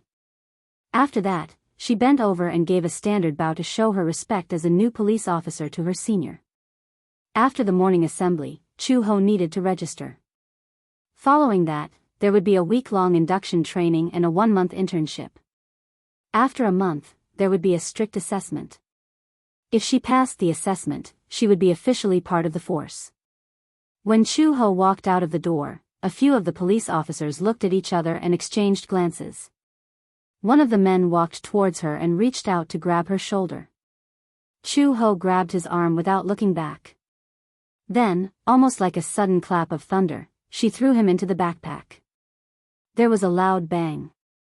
The man was thrown to the ground heavily, and he arched his body in pain. The cold marble floor was cold and hard. Chu-Ho turned around expressionlessly and sneered, "If you wanted to test the skills of a newbie, you wouldn't have to resort to such a despicable method like a sneak attack." The man turned pale with fright as he stared at her in a daze. No matter how hard he tried, he couldn't figure out how Chu-Ho's seemingly delicate body contained so much energy. It was too terrifying. Chu-Ho clapped his hands lightly and said, "Unfortunately, I have to attend the training soon. Otherwise, I would be able to spar with Senior." Behind him, several police officers rushed out of the meeting room and stared blankly at the scene, feeling incredulous. "Brother, why are you flirting? Shameful." The man got up from the ground and clenched his fists.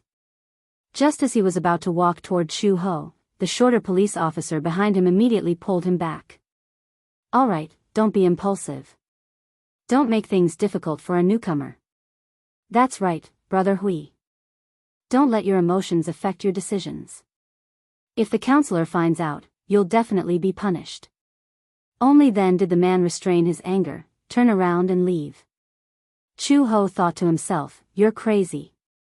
The entire day was filled with training. However, what surprised the instructor was that Chu-Ho's aptitude was quite outstanding. Chu-Ho could complete some of the more difficult training tasks with extremely high standards.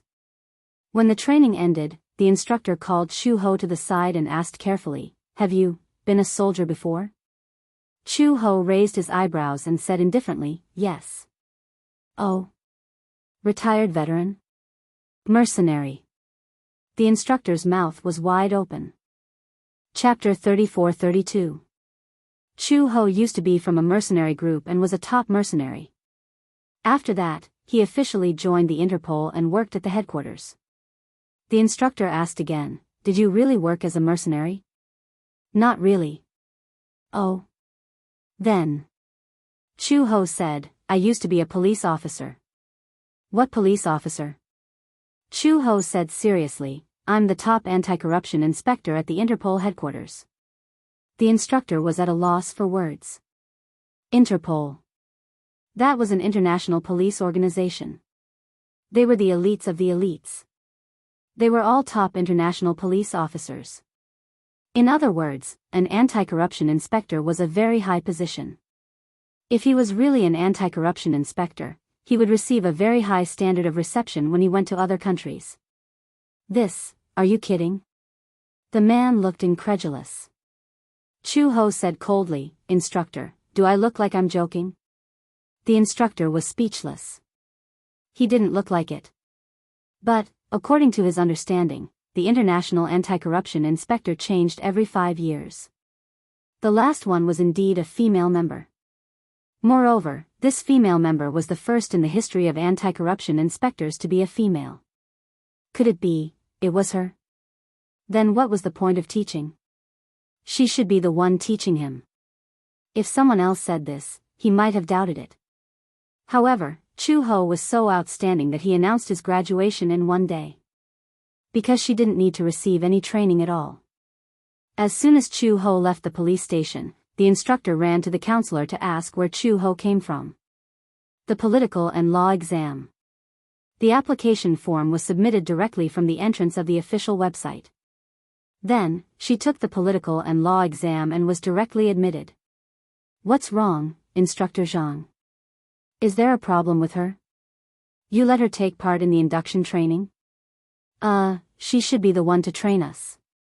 Chu-ho arrived at the kindergarten on time.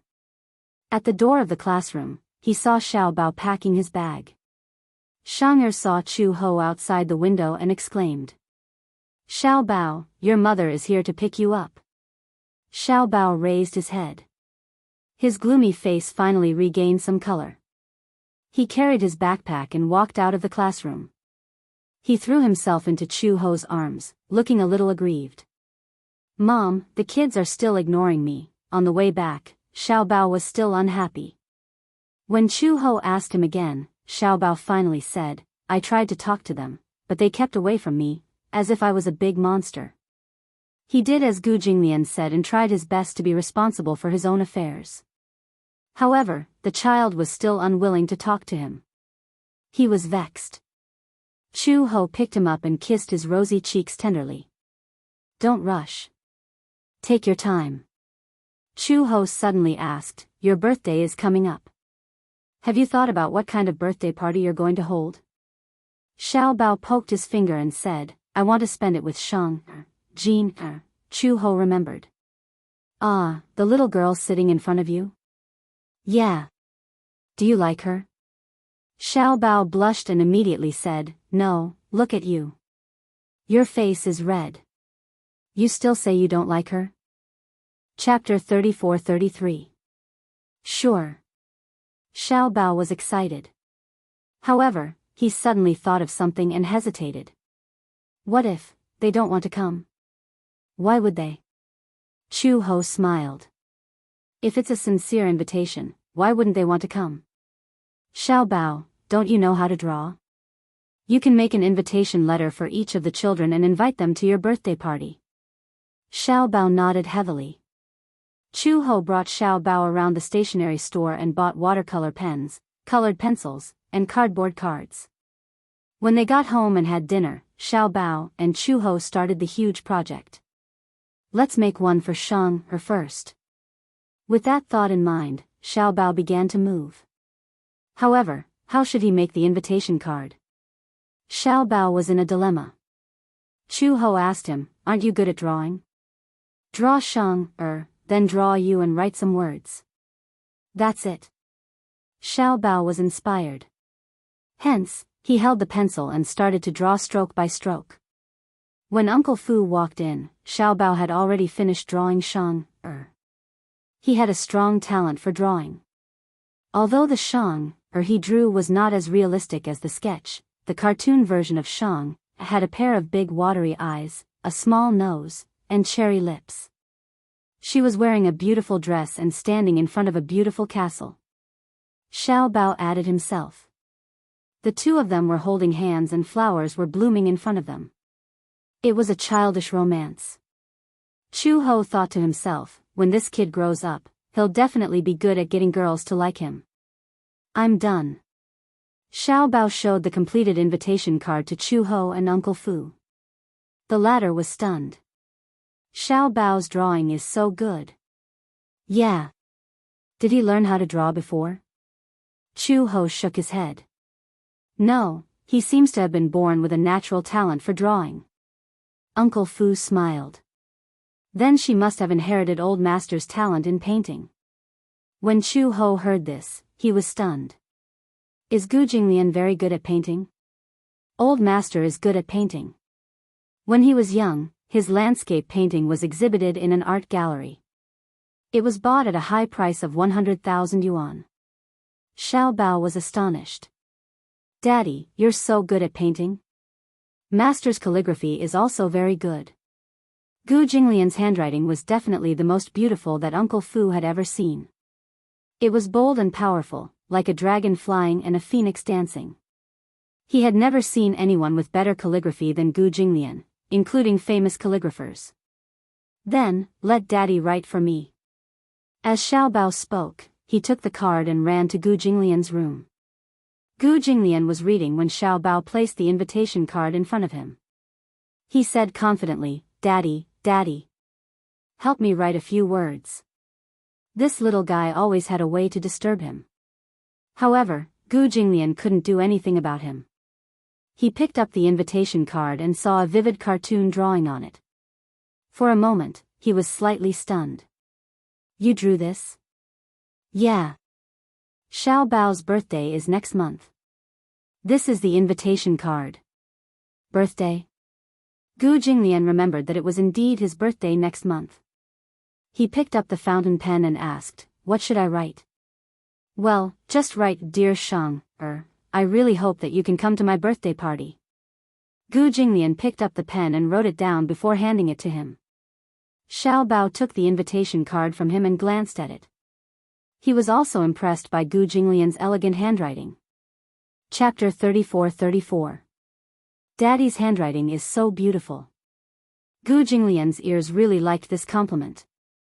After finishing the card, Xiao Bao felt sleepy. After all, the time at night was limited. By the time he finished the card, it was already 8:00 in the evening. After taking a shower and brushing his teeth, he went back to bed to rest. The next morning, Xiao Bao went to class and secretly stuffed the invitation card under Shang'er's desk. He was a little embarrassed to give it to her face. Shang'er went to class and was about to stuff her bag under her desk when she noticed something in it. She took it out and found that it was something like a card. She flipped it open and saw a cartoon drawing of a little girl in a dress and a boy in a suit standing in front of a castle. They were holding hands and looked very cute. She could recognize some of the words and understood that it said, Dear Shang'er, I really hope that you can come to my birthday party. Gu Chengza. Shang'er took the invitation card and turned around. She saw Xiao Bao sitting in his seat with a red face and looking a little restless. She smiled and asked, Xiao Bao, did you stuff this in my desk? Yes. Yes. Your birthday is coming up soon. Yes. Xiao Bao said seriously, my mom, dad, and I made this together. Mom was in charge of making the invitation card, I was in charge of drawing, and Dad wrote the words. Wow! Shang'er exclaimed, you drew this? Isn't it too beautiful? Her voice was a little loud and almost the whole class heard her. When the other children saw this, they immediately crowded around and fought to take the invitation card from Shang'er's hands. They all exclaimed one after another. What a beautiful drawing! Xiao Bao, did you really draw this? For a moment, the children forgot that Xiao Bao was a dangerous person, and could not help but envy Shang'er for being able to receive such an invitation card. Shang'er said proudly, Xiao Bao gave me the invitation card. Xiao Bao said that he drew the drawing, his mom made the invitation card, and his dad wrote the words. Oh my God! I thought you bought it. Even the ones you buy aren't as beautiful as this. Look at the handwriting, it's even better than the handwriting in books. Did Xiao Bao really do this himself? I can't believe it. For a moment, Xiao Bao was extremely pleased with himself. The children took turns to praise him, making him feel like he was floating in the clouds. For the entire day, Shang hugged the invitation card lovingly. This was made by Xiao Bao himself. Moreover, she was the only one in the entire class who received it. The other children were extremely envious. Xiao Bao said that all the children in the class had one. However, Shang'er was the first to receive it. This meant that Xiao Bao treated her as his best friend. When they got home, Xiao Bao was as happy as a bird. He talked to Chu Ho non-stop. "Mom, did you know? Gina really likes the invitation card I sent her. She said that she would keep it for the rest of her life. The other kids are so envious of Shang-er. Some of the kids secretly asked me if I made him an invitation card. He said that he wanted to come to my birthday party too." When Chu Ho heard this, she felt gratified. After dinner, Xiao Bao started the huge project again. He made 2 cards in one go. His deskmate was a girl who liked to read comic books, especially Balala Xiao Moxian. Hence, he made the girl look like Xiao Moxian. Chapter 34-35. It had to be said that Xiao Bao was a very creative child. Every child's invitation card wasn't monotonous or rigid. For example, Shang-er once said that she wanted to live in a dreamy castle with a large back garden filled with flowers. So, on the invitation card, he drew a castle and flowers, and even carefully put a crown on her head. Shang loved it so much that she couldn't put it down, and the other children in the class were envious. And when the 2 children's cards were brought to class, the 2 children were extremely excited. "Wow! Xiao Bao drew me so handsome. This child especially liked football, and he played very well. Xiao Bao drew a jersey for him, and it was very impressive. And the other girl liked to watch Balala Xiao Moxian, so Xiao Bao drew her as a devil fairy." When the girl saw the invitation card, she treasured it to the extreme. From this, it could be seen that Xiao Bao was actually a very meticulous child. He knew how to observe the strengths of each child, or the things that they liked. The sunflower class was in an uproar. This was because Xiao Bao could draw at most 2 cards every night, and then it was time to go to bed. After 3 days, only 5 children in the class received an invitation card. The other children were envious, but they could only look forward to whether or not they would receive Xiao Bao's birthday invitation card. For a moment, they had forgotten that Xiao Bao was the number 1 dangerous person in the eyes of all parents. But because they were reserved, they were a little embarrassed to take the initiative to ask Xiao Bao if he would draw their invitation cards. So, they could only look forward to it. Some children even came to class early, and then nervously rummaged through their desks. If they saw an invitation card, they would definitely show it off to everyone. Those who didn't receive it would have a face of disappointment, and there were even some who would be depressed and listless for the whole day. To them, this was not just a birthday invitation card. Because of the invitation card, Xiao Bao's relationship with the other children in the class gradually warmed up. Perhaps Xiao Bao didn't realize, but now, he and the other children had recovered their close relationship. As soon as Xiao Bao arrived in class, all the children stared at his every move. Their eyes were filled with yearning and curiosity as they stared at his hand. Their gazes followed him, wanting to see who his new invitation card was for. Those who didn't receive it would naturally sigh. The children who received the invitation card would bring it home and tell their parents about it. Most of the parents were reasonable. Seeing that Xiao Bao's family was so thoughtful, and that they even personally drew a card, they changed their views. Almost all the children who received the invitation cards were allowed by their parents to attend Xiao Bao's birthday party. Chu He, on the other hand, was keenly aware of it. Sometimes, when she went to pick up baby Chu after work, she would see many children excitedly surrounding him and asking him questions. "Xiao Bao, who are you going to draw today? Draw me, draw me. Xiao Bao, I'll definitely go to your birthday party. When the time comes, I'll definitely prepare an awesome gift for you. So, can you give me an invitation card that you drew for me?" On the way back, Chu Ho couldn't help but ask him, "How many invitation cards are left?" Chapter 34-36. Daddy's handwriting is so beautiful. Gu Jinglian's ears really liked this compliment. After finishing the card, Xiao Bao felt sleepy. After all, the time at night was limited. By the time he finished the card, it was already 8 o'clock in the evening. After taking a shower and brushing his teeth, he went back to bed to rest. The next morning, Xiaobao went to class and secretly stuffed the invitation card under Shang'er's desk. He was a little embarrassed to give it to her face. Shang'er went to class and was about to stuff her bag under her desk when she noticed something in it. She took it out and found that it was something like a card. She flipped it open and saw a cartoon drawing of a little girl in a dress and a boy in a suit standing in front of a castle. They were holding hands and looked very cute. She could recognize some of the words and understood that it said, "Dear Shang'er, I really hope that you can come to my birthday party. Gu Chengza." Shang'er took the invitation card and turned around. She saw Xiaobao sitting in his seat with a red face and looking a little restless. She smiled and asked, "Xiaobao, did you stuff this in my desk?" "Yes." "Yes. Your birthday is coming up soon." "Yes." Xiaobao said seriously, "My mom, dad, and I made this together. Mom was in charge of making the invitation card, I was in charge of drawing, and dad wrote the words." "Wow!" Shang'er exclaimed, "You drew this? Isn't it too beautiful?" Her voice was a little loud and almost the whole class heard her. When the other children saw this, they immediately crowded around and fought to take the invitation card from Shang'er's hands. They all exclaimed one after another, "What a beautiful drawing! Xiaobao, did you really draw this?" For a moment, the children forgot that Xiaobao was a dangerous person, and could not help but envy Shang'er for being able to receive such an invitation card.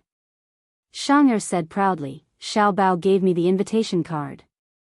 Xiaobao said that he drew the drawing, his mom made the invitation card, and his dad wrote the words. "Oh my God! I thought you bought it.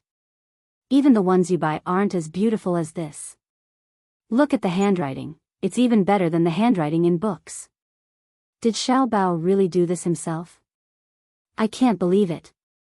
For a moment, Xiaobao was extremely pleased with himself. The children took turns to praise him, making him feel like he was floating in the clouds. For the entire day, Shang'er hugged the invitation card lovingly. This was made by Xiaobao himself. Moreover, she was the only one in the entire class who received it. The other children were extremely envious. Xiaobao said that all the children in the class had one. However, Shang'er was the first to receive it. This meant that Xiaobao treated her as his best friend. When they got home, Xiaobao was as happy as a bird. He talked to Chuho non-stop. "Mom, did you know? Gina really likes the invitation card I sent her. She said that she would keep it for the rest of her life. The other kids are so envious of Shang'er. Some of the kids secretly asked me if I made him an invitation card. He said that he wanted to come to my birthday party too." When Chu-ho heard this, she felt gratified. After dinner, Xiaobao started the huge project again. He made 2 cards in one go. His deskmate was a girl who liked to read comic books, especially Balala Xiaomoxian. Hence, he made the girl look like Xiaomoxian. Chapter 34-37. "Oh," Chu-ho replied. Then, she stood aside and kept quiet. She was too lazy to waste her breath on them. Since the captain had sent her to carry out the mission, she would just do as she was told. Before she knew it, it was already midnight. Singing and dancing, neon lights flashed. The nightlife of the bustling city seemed to have just begun. Neon Paradise was located on the same street as the bar. However, the facade was not big and was hidden in a corner. After midnight, seeing that it was almost time, the police officer in charge immediately waved his hand. A few of his subordinates pretended to be customers and entered the KTV one after another. When they walked into the KTV, they saw a big round table. As the KTV entered the midnight area, in order to attract more people, many girls in bathing suits stood on the dance floor and showed off their supplies. They danced provocatively to attract attention. "Vice Captain, we've found the room, 4302. A colleague's low voice came from the earpiece. The vice captain turned around and glanced at the crowd.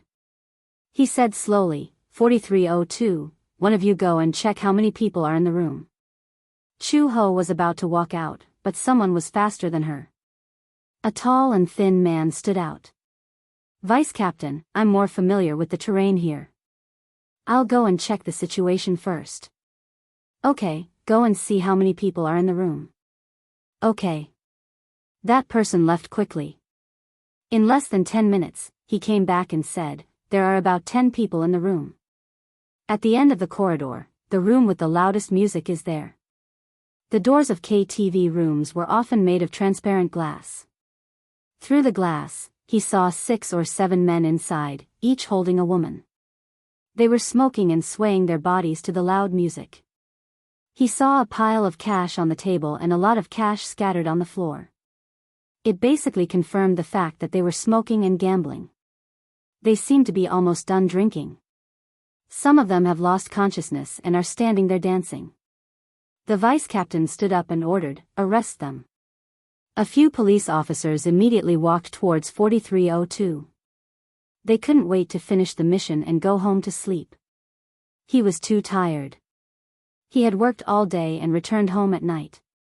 He had just eaten dinner and had not laid on the bed to rest when he received a call from the captain. Chu Ho remembered that every member of the anti-corruption team had signed a life and death agreement. The so-called life and death contract, the police station would list out a contract, on which all kinds of accidents would be written. Therefore, when they joined the anti-mafia group, they all knew that this position was dangerous. Moreover, it was a thankless task. The bars in Beijing were the hardest hit areas. The few of them walked to the door of room 4302 one after another. 2 on the left and 2 on the right. They stood at the door, waiting for the right opportunity. Chu Ho finally lost his patience. If they continued to wait like this, how long would it take? It was just catching a few criminals. Was there a need to waste so much effort? She walked to the door, and before the police officers could react, they watched her raise her foot and kick the door open. The sudden loud noise frightened everyone in the room. This was especially true for the women. They were so frightened by this huge commotion that their faces turned pale. A few police officers were secretly angry at her for acting rashly. They gritted their teeth in hatred. This newbie only knew how to delay and regret. Why did she have to beat the grass and scare the snake? Chapter 34-38. This stupid woman, why did she have to alert the enemy? However, they did not have time to complain. They immediately pulled out their pistols from their waists and rushed in. Don't move. Put your hands up and squat on the floor. Hurry. Ah, screams could be heard everywhere. In the air, there was a strange aroma and a strong smell of alcohol. On the floor, there were many bottles of alcohol and red banknotes spread out on the floor, forming a thick stack. Chu Ho frowned. However, in the private room, a man with 2 women in his arms laughed coldly. Who are you? Damn it. You've ruined my mood. It was obvious that the atmosphere was at its climax. Chu He's sudden intrusion had spoiled their mood. Even an idiot could tell that these people, who were wearing ordinary clothes and holding pistols, were plainclothed policemen. However, they were not afraid. A few burly men slammed their pistols on the table. With cigarettes in their mouths, they sneered, Are you new police officers? Do you know who our boss is? It's not your place to be so presumptuous. Don't blame us for being rude if you ruin our boss's mood. The police officers looked at each other. Just as they were at a loss as to how to end the situation, Chu-hee suddenly smirked. She picked up a wine bottle with the tip of her foot and held it in her hand. She threw the bottle at the officer, who was about to load his gun, and it hit his wrist. The bottle shattered. The man cried out in shock. His wrist shook and the pistol fell to the floor. The man cursed and immediately bent down to pick it up. Chu-hee, on the other hand, was quick to react. With a kick on the stairs, she leaped into the air and landed a dashing flying kick on his nose. Ugh, the man groaned. Due to the huge inertia, he flew a few meters away. Everyone was dumbfounded. Chu-ho's kick was too cool. They did not expect her to be so strong when she was so skinny. One had to know that this man was so tall and sturdy, yet he was sent flying by her kick. While everyone was still in a daze, Chu-ho casually grabbed the gun and loaded it in half a second. She glanced around the room and shouted, "Put your hands on your head and squat on the ground. Don't move." A middle-aged man, who was surrounded by a crowd of people and looked like a boss, slammed the table angrily and stood up. He pointed at her nose and scolded, "Who do you think you are? How dare you behave so atrociously in my territory? Are you trying to show off to me?" Chu-ho didn't have the patience to listen to his nonsense. He flipped over to the table, picked up the wine bottle, and smashed it toward his face. Only a clang sound was heard. In the next second, there was the sound of a wine bottle shattering. The bottle exploded on the man's face, and his nose was broken by her. Everyone was even more dumbfounded. F***ck, you F***king B***tch, how dare you hit me? The man covered his bleeding nose, pointed at Chu-ho and shouted, "Go." A group of men rushed toward Chu-hee in a hubbub. Clang, crash, clang, clang, clang, clang. 2 minutes later, a few police officers looked at the mess on the floor in shock. In just a moment, the man who was sitting on the sofa was rolling on the floor in pain. Chapter 34-39. There were so many men, but this woman had taken care of them all by herself. The police officers were in disbelief. Chu-ho looked around and saw her colleagues behind her looking as if they had seen a ghost. She frowned. "What are you all standing there for?" It was only after she had spoken that everyone came to their senses. Where are the handcuffs?" Chu-ho said angrily, "Cuff them up." Oh. The police officer was shocked and immediately took out the handcuffs to tie them up one by one. When he called the captain to report to him, he was still waiting anxiously at the police station for news. After all, the target of this operation was an underworld organization with a strong background in the city. They specialized in selling drugs and had a group of prostitutes under them who were involved in sex trafficking. The anti-mafia team had been watching them for a long time and had been waiting for an opportunity to take action. They were worried that some of their colleagues would be injured in this operation. They were especially worried about Chu-ho. She was a woman, and although she had skills, but, just as the captain was thinking about this, his cell phone rang. He was shocked. It had not been long since they took action. Could it be, what had happened? He picked up the phone in fear. It was Chu-ho's voice. "Captain, we're about to pack up." "Pack up?" The captain furrowed his brows. "They ran away. They're on the way back to the police station. We've caught them and are about to bring them back for interrogation." The captain opened his mouth wide in shock. He looked as if he had seen a ghost. So fast. That was too fast. He could not believe it. However, when Chu-ho and a few other police officers brought the 15 suspects back to the police station, the captain finally believed it. Originally, the few experienced police officers in the anti-mafia team looked down on Chu-ho. She was just a woman, yet she was in the anti-mafia team. No one was convinced. However, after this experience, they saw with their own eyes that she had subdued the 15 suspects within a few minutes. Especially her outstanding skills, it was simply shocking to the point that people's eyeballs almost popped out. At this moment, the others were completely convinced. You really could not judge a book by its cover. Just by looking at her appearance, it was hard to imagine that Chu-hee's weak body contained so much energy. How did she do it? This woman's background was not simple. One of the police officers had not recovered from the thrilling scene just now. He walked up to the captain and asked in surprise, "Captain, this new woman. Is she really a woman?" Her skills, her courage, and her calmness in the face of trouble really made these men feel inferior. The captain frowned and asked, "What happened just now?" Just now. Before he could finish speaking, Chu-ho walked to the captain and said, "The mission is over." The captain immediately came back to his senses, nodded, and said with a smile, Thank you for your hard work. Chew. Or I have a car, why do you need to take a taxi? I'll send you back. You've worked hard today. I'm worried about you walking alone at night. Could it be that Captain is worried that I'll be attacked by criminals while walking at night? The captain was speechless. There was really nothing to worry about. Chapter 34:40. The captain said, "Give me a call when you get home." Chu-ho nodded. When she turned around, she broke out in a cold sweat. How could she let the captain of the anti-corruption team send her back to the Gu family?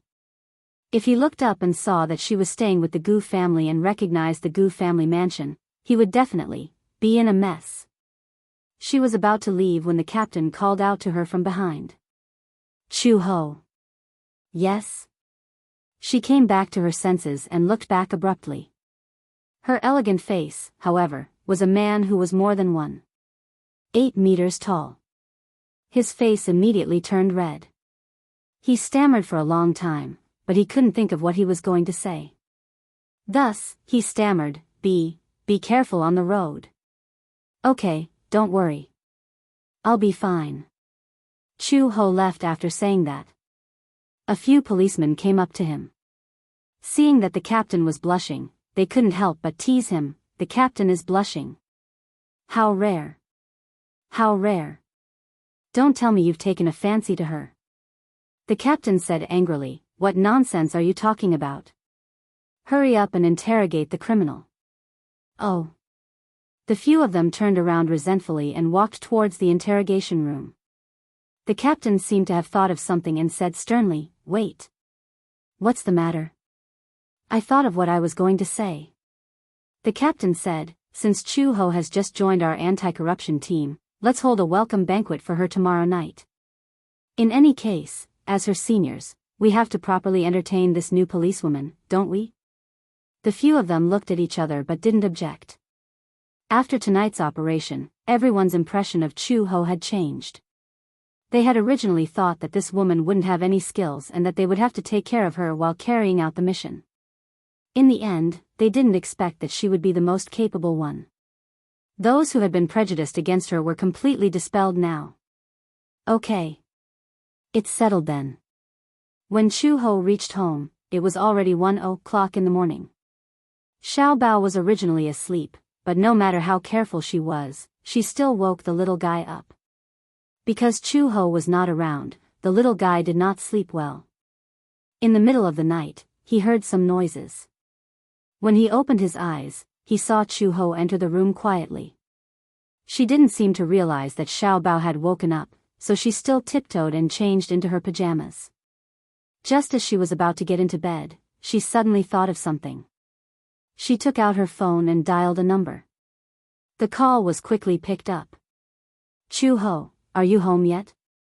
The room was so quiet that the man's voice on the phone was so obvious. Xiao Bao widened his eyes in shock. Why was it a man's voice? Moreover, his tone was so gentle. Could it be another bad guy trying to take advantage of her mother? Chu-ho obviously did not notice Xiao Bao's angry expression behind him. He said into the phone, "Captain, I'm home." "Oh, that's good. You should rest early. I still have to work tomorrow." "Okay, got it." Chu-ho hung up the phone and turned around. Xiao Bao immediately closed his eyes and pretended to be asleep. She quietly got into bed, tucked him in, and hugged him to sleep. She fell asleep very quickly, but Xiao Bao suddenly had insomnia. Thinking of that man's unfamiliar phone call, he was suddenly filled with vigilance. Chapter 34:41. The little guy was so immersed in his own world that he didn't notice Uncle Fu entering the room. Uncle Fu looked at him in surprise. "Xiao Bao, why are you up so early today? You don't even need me to wake you up." Xiao Bao turned around in shock. Seeing that it was Uncle Fu, he rushed into Uncle Fu's room. "Uncle Fu. Bad news. Bad news." Uncle Fu was startled by the little guy's shouting. He hugged him and quickly asked, "What's wrong? What's bad news?" Sob, sob, sob, sob. Xiao Bao said tearfully, bad news. Mommy seems to have been targeted by a big bad guy. What? Big bad guy? When Fu Bo heard this, he was completely confused. He didn't know what he meant. Xiao Bao said angrily, Mommy went out last night and didn't come home until late at night. Once she got home, she called a man. That man seemed very intimate. The point is, when Mommy used to work, many men chased after her. I'm so angry. Uncle Fu was speechless. Chu Ho went out in the middle of the night. Came home very late. Could it be, was he on some mission? Early in the morning, he heard that a few triad leaders had been arrested. Could it be that he was on a mission last night? Uncle Fu, what should we do? Xiao Bao was still immersed in his own world of despair.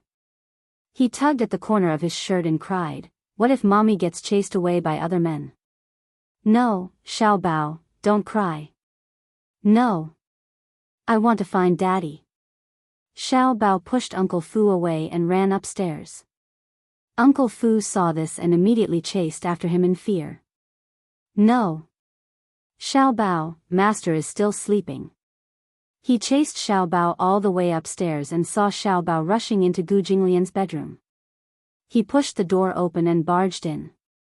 When Uncle Fu saw this, his heart nearly jumped out of his chest. Could it be that this fellow had not experienced his master's terrible temper when he woke up? The old master had slept very late last night. As a result, he was disturbed by this child early in the morning. He would definitely be angry. Uncle Fu immediately rushed into the room, only to see Xiao Bao walking into the bedroom. He climbed onto Gu Jinglian's bed with his hands and feet and threw himself onto a certain sickly devil who was sleeping. Dad! Dad, wake up! Something bad has happened. Xiao Bao held Gu Jinglian's face and shouted into his ear. She slapped his face with her little hands to force him to wake up. Gu Jinglian had been sleeping soundly, but Xiao Bao's high-pitched voice woke him up. Don't, my little ancestor. Uncle Fu, who was behind him, was so frightened that his legs almost turned to jelly. He was about to go forward to stop him when he saw that Gu Jinglian was still frowning and did not open his eyes. Xiao Bao grabbed Gu Jinglian's collar again and shook him forcefully. Dad! Wake up! Something bad has happened. Uncle Fu rushed to the bed anxiously. He was about to carry Xiao Bao away when his hands touched Xiao Bao's body. However, he saw a certain devil slowly sit up on the bed. Uncle Fu was speechless. It was over. The devil said, Who allowed you to enter my room? Gu Jinglian lowered his head. His slightly messy fringe covered his eyes. Although his voice was not loud, it was very deep and rich, containing a certain kind of heart-palpitating warmth. Chapter 34-42. Gu Jinglian raised his head and opened his eyes. Because he was not fully awake, his eyes were bloodshot. At first glance, he looked like a demon king, scarlet red. It was as if a storm of blood was brewing in the depths of his eyes. Who told you to disturb my sleep? He opened his mouth again and questioned coldly. Uncle Fu was so frightened that his teeth chattered. Xiao Bao did not seem to be afraid of him and cried, Dad. Last night, Mom seemed to have gone out on a date with another man and came back very late. What should we do? What if Mom gets chased away by another man? Dad, why are you not like a man at all? Mom is about to be kidnapped and you're still in the mood to sleep in bed. If Mommy finds me a stepfather, and you find me a stepmother, Xiao Bao won't be able to live anymore. I don't care, I don't care. Dad, you have to win Mom's heart within a month. Otherwise. Boo-hoo. Xiao Bao will jump down from the second floor and end it all. Gu Jinglian's scalp went numb from his howling. He frowned and gritted his teeth. Shut up. Don't be noisy. Dad, do you really not like Mom? It's okay if you don't like her. You can win her heart first and then slowly develop feelings for her. If you don't say anything, I'll take it as a yes. Gu Jinglian did not listen to anything he said. His thoughts were still very muddled and his eyelids were so sleepy that he could not open them. Xiao Bao was still yelling in his ear, but he could not hear what this guy was yelling about. He was a little impatient. Whatever. Let him wake up first. With that, he fell back onto the bed with a thud. Uncle Fu was surprised. Master did not kick Xiao Bao off the bed unexpectedly. For some reason, his temper seemed to have been restrained. Could it be, Uncle Fu? Dad agreed. Xiao Bao clapped his hands happily. The corner of Uncle Fu's lips twitched as black lines appeared on his face. Which ear of yours heard Master agree? A verbal promise doesn't count. Xiao Bao suddenly ran out of the bedroom and walked to the water table. He picked up a brush and scribbled a line of words on a piece of paper. Then, he dipped the brush in ink and walked to the bed. He grabbed Gu Jinglian's hand and dipped the brush in ink onto his thumb. Then, he made a mark on the paper. It seemed that Xiao Bao was finally relieved and skipped out of the room. Uncle Fu sighed and quickly chased after her, closing the door behind him. 2 hours later, the Demon King finally woke up. He sat up on the bed and held his aching forehead. Out of the corner of his eye, he saw a piece of paper floating on the bed. He picked it up and looked at it. Papa. Get the horse girl in 1 month's time. What I can't do, Daddy. Sure big dumb pig. The words were misspelled and the handwriting was a mess. It was simply scribbling. Gu Jinglian finally understood it. Daddy promised to get Mommy in 1 month. If he couldn't do it, Daddy would be a big dumb pig. The great Demon King was dumbfounded. What was going on? There was a fingerprint on it. It looked like, Gu Jinglian compared it seriously. It was actually his. When did he make a mark? He did not even know. Also, when did he agree to such a thing? It was simply ridiculous. He did not even need to think about whose handwriting this was. Chapter 34-43. Uncle Fu walked in and saw Gu Jinglian holding a piece of paper. He was so angry that his face was ashen. He walked in and took a look. When he saw what Xiao Bao had written, he couldn't help but chuckle. This guy is too. Before he could say the words, capable, Gu Jinglian turned his eyes and glanced at Uncle Fu.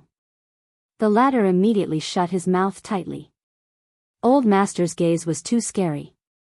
It almost strangled him.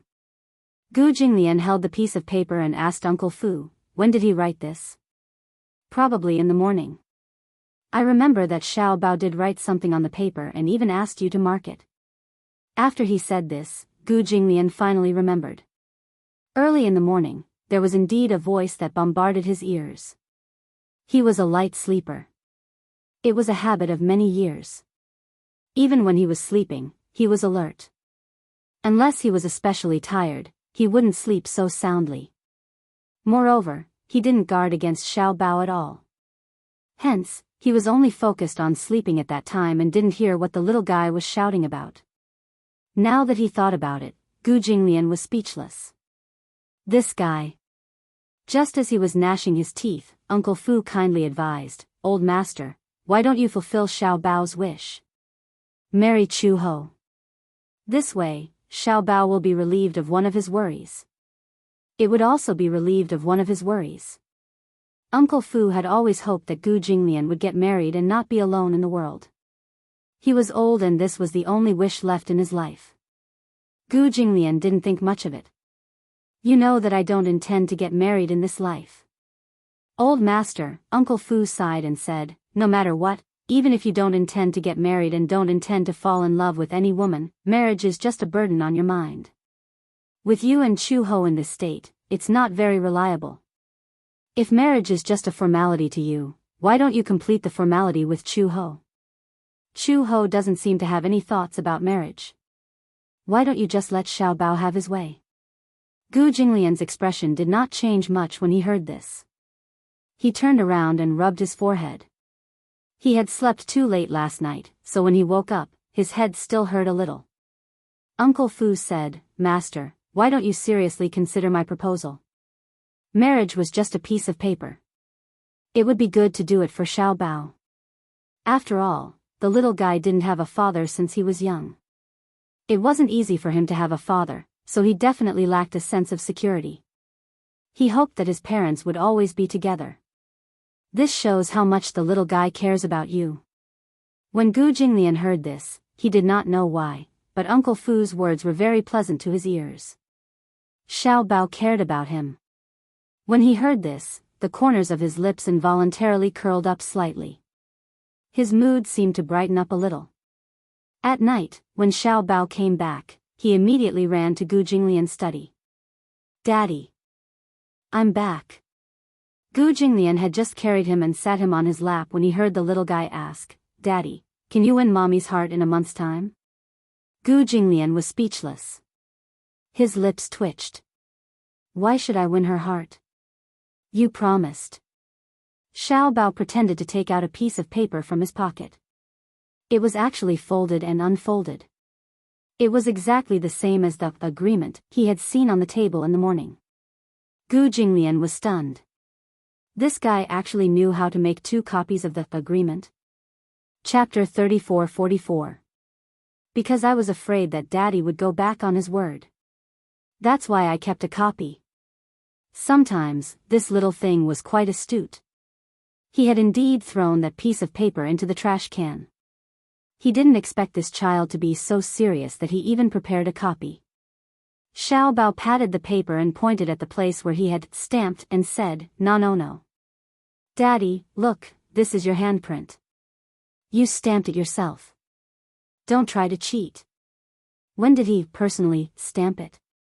It was clearly this sneaky fellow who had secretly stamped it while he was unconscious, okay? This agreement doesn't count. Gu Jinglian reached out to snatch it away, but Xiao Bao was even faster. He carried the paper behind his back and looked at him warily. "Daddy, are you a big stupid pig? You can't even do something like this.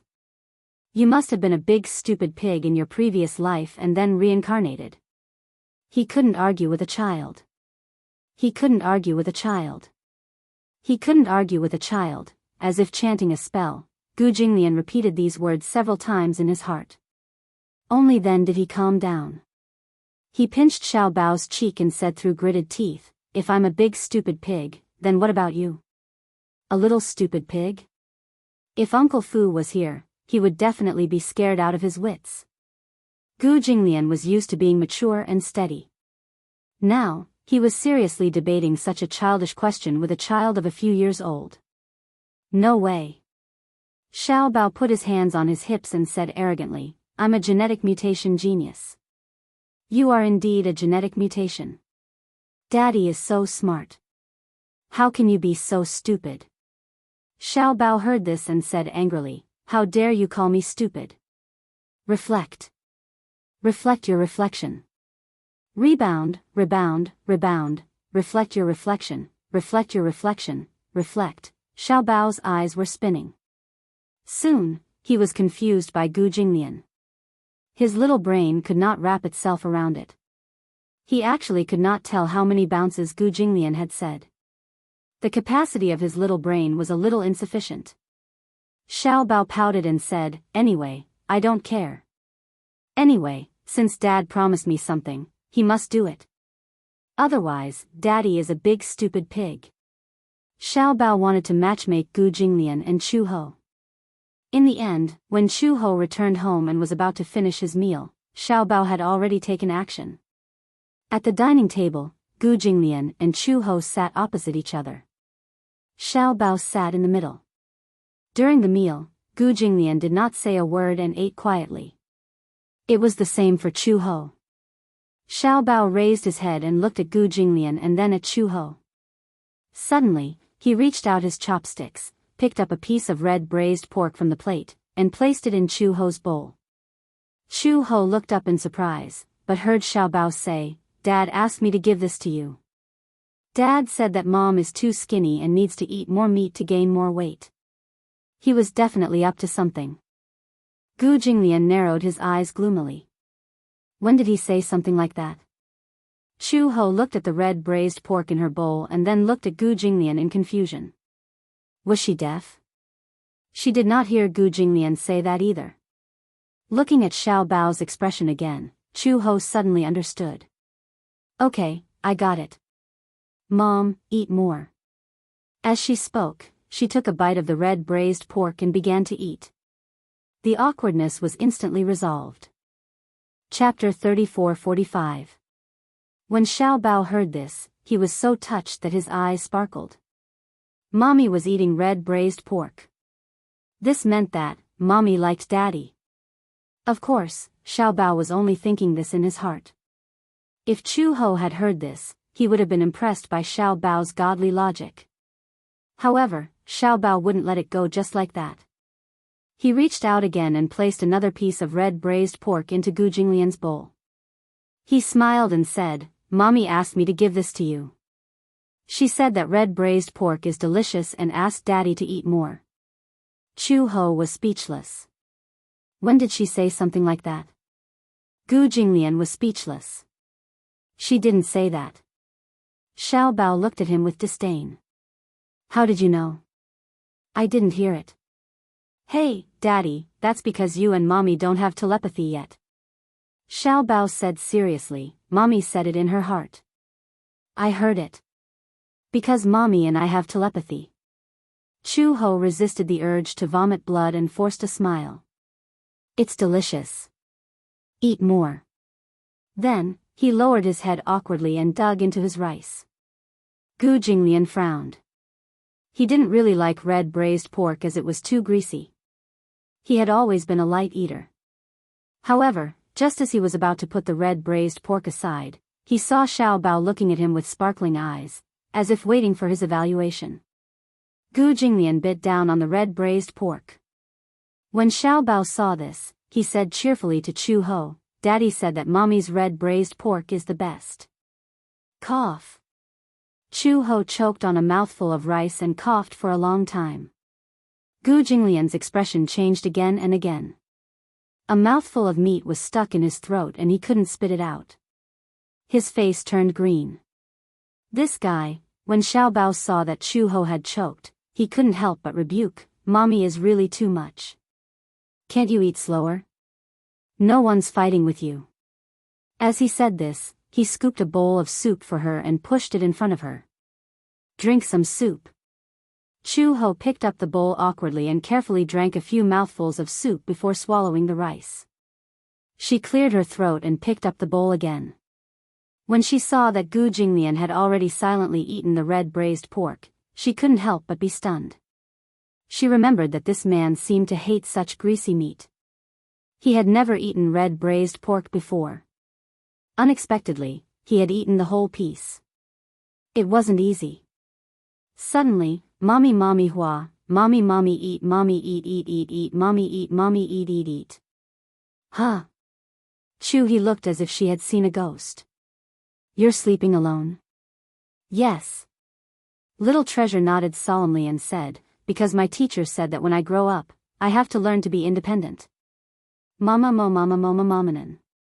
He looked so ambitious that Chu Ho didn't want to discourage him, so she nodded and said, sleeping alone is good too.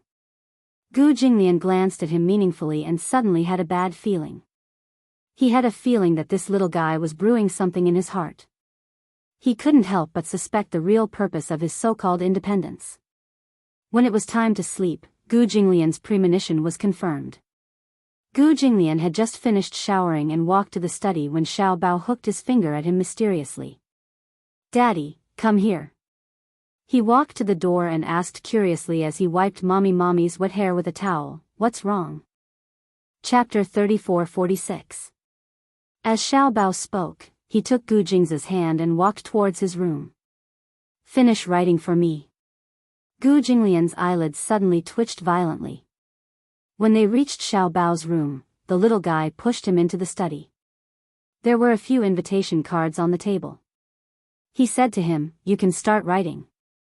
As he spoke, he suddenly hugged his favorite toy and pillow in his arms and walked towards the door. Gu Jinglian looked at his back. Where are you going? Xiao Bao didn't even turn his head as he replied, didn't I say? From today onwards, Xiao Bao wants to sleep alone, so Xiao Bao wants to sleep in another room. Uncle Fu had already vacated the guest room and laid out the blankets. Gu Jinglian's eyelids twitched even more violently. He said in a low voice, "Wait." However, he heard a bang. Xiao Bao had already locked the door from the inside. Before Gu Jinglian could react, he keenly heard a click. It sounded like the door was locked from the outside. His expression froze. He immediately walked to the door and frowned. However, he saw that the door was really locked from the outside. What was he up to now? Why did he lock him in this room? Gu Chengza. Xiao Bao, who was hugging a pillow outside the door, couldn't help but shiver when he heard such a low voice. He felt a little scared. However, on second thought, he had to do this for his mother. Xiao Bao clenched his little pink fists and shouted at Gu Jinglian in the room, "Daddy, you'll be sleeping in this room tonight." Didn't Xiao Bao say that he wanted to sleep alone? Mommy is afraid of the dark, so I'll have to trouble you to accompany Mommy. He. With that, the little guy ran away like a wisp of smoke. What? Separated by a door, Xiao Bao's speech was slurred. He spoke too quickly, and Chu Yunsheng couldn't hear what he said clearly. However, just as Gu Jinglian was wondering what Xiao Bao wanted to do, the door of the shower room suddenly opened. He looked in the direction of the voice and saw Chu Ho walking out in a bathrobe. As soon as she walked out, she was shocked to see Gu Jinglian standing at the door. Just now, she was taking a shower and drying her hair. The hairdryer covered the sound outside the door. When she walked out, she saw Gu Jinglian standing at the door, but Xiao Bao was nowhere to be seen. Chu Ho asked warily, "Why are you here?" Gu Jinglian calmly turned around and sized her up. Chu Ho was wearing a bathrobe. She had just taken a shower, and her entire body was as clean as jade. She was so beautiful that she didn't seem ordinary. She usually combed her hair up, but now that her hair was loose and draped over her shoulders, she looked very feminine. He had never really looked at her seriously before, and only now did he realize that this woman was actually so beautiful. Seeing that he didn't speak, Chu Ho repeated herself, "Why are you here? Say something." Was he mute? Gu Jinglian said, "What do you think?" Chu Ho was even more confused. What did she think? What did she say? How did she know? Since he was already here, he might as well make the best of it. Gu Jinglian sat down on the sofa. This time, he roughly knew what Xiao Bao was thinking. He wanted to force him to stay in the same room as Chu Ho. This little guy was so young, but he was so scheming that he could even think of such a method. It was really an eye-opener for him. It seemed that he had underestimated him by calling him stupid. This guy was very smart and liked to pretend to be a pig to eat the tiger. Good job, Gu Chengza. In the guest room, a certain little guy who was spreading the blankets suddenly sneezed. Oh. Chapter 34-47. Gu Jinglian sat on the sofa expressionlessly, looking calm and composed. When Chu Ho saw that Xiao Bao wasn't in the room, she couldn't help but find it strange. This rascal was still in the room just now. She took a shower first and instructed him to make the bed. Obviously, Chu Ho didn't take Xiao Bao's suggestion that he wanted to be independent and sleep alone to heart. Xiao Bao was so afraid of the dark. Even if he wanted to sleep alone, he needed someone to coax him to sleep before he left quietly. Sleep alone? He couldn't sleep at all. She had only taken a shower, but where was he now? How could he have disappeared? She asked, "Where's Xiao Bao?" Gu Jinglian looked at the door. Chu Ho followed his gaze and looked at the door. She suddenly felt strange and immediately walked over. She reached out to grab the door handle, but the door was locked from the inside. It was actually locked from the outside? She was extremely surprised. She turned around and looked at Gu Jinglian in astonishment, but heard him say calmly, "It's your son's doing." When Chu Ho heard this, she immediately realized what was going on. At the same time, she said indignantly, "It's your son too." Gu Jinglian raised his eyebrows and didn't say anything. Chu Ho slammed the door and said sternly, "Xiao Bao." Outside the door, no one answered for a long time. Xiao Bao was no longer outside the door. Chu Ho was a little angry. What was this rascal trying to do? Why did he do that? Why did he lock us in a room? Gu Jinglian looked up at her again. For a moment, his deep, phoenix-like eyes were filled with unfathomable emotions. She could not see clearly or understand what was brewing in his eyes. He suddenly started to seriously consider Xiao Bao's suggestion. Hence, at this moment, he was deliberating on how to say it. However, just as he spoke, Chu Ho, the next second, he was interrupted by the ringtone of a cell phone. Chu Ho followed the sound and looked at the bed. He saw his phone vibrating and ringing loudly. As she dried her hair, she walked to the bedside and picked up her phone. When she answered the call, the captain's hearty voice came from the other end. Chu Ho, where are you? Come out for supper, we've already made plans. Chu Ho was confused. Supper? Didn't I tell you after this morning's meeting? Tonight, the anti-mafia team will have supper together. Treat it as a welcome dinner for you. I see, Chu Ho wasn't interested in supper. If it wasn't for an urgent mission, she wouldn't have bothered to go out in the middle of the night. In addition, she was now trapped in her room by Xiao Bao, so it wasn't convenient for her to go out. She said, I can't go out tonight. Thank you for your kind intentions, Captain and Senior. Let's forget about supper.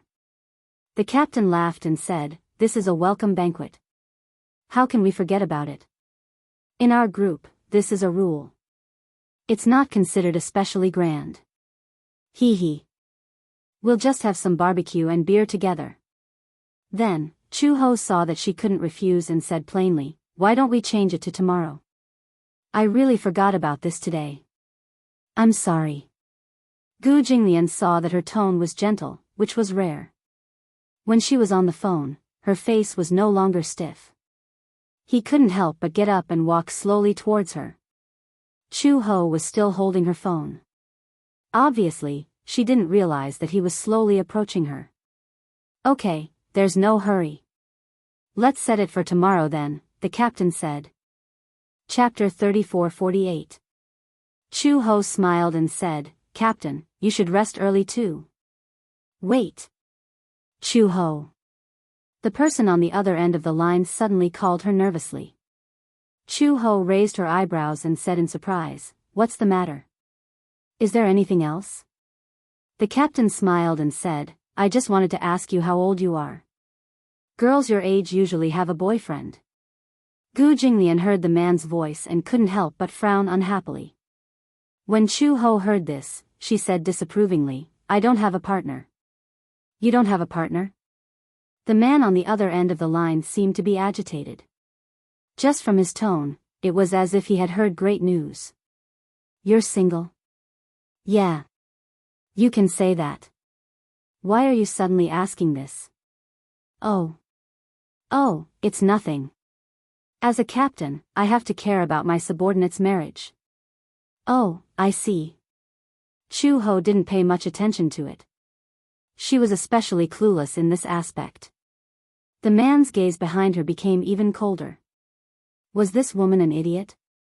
The man was obviously interested in her. Otherwise, under normal circumstances, no one would ask such a question.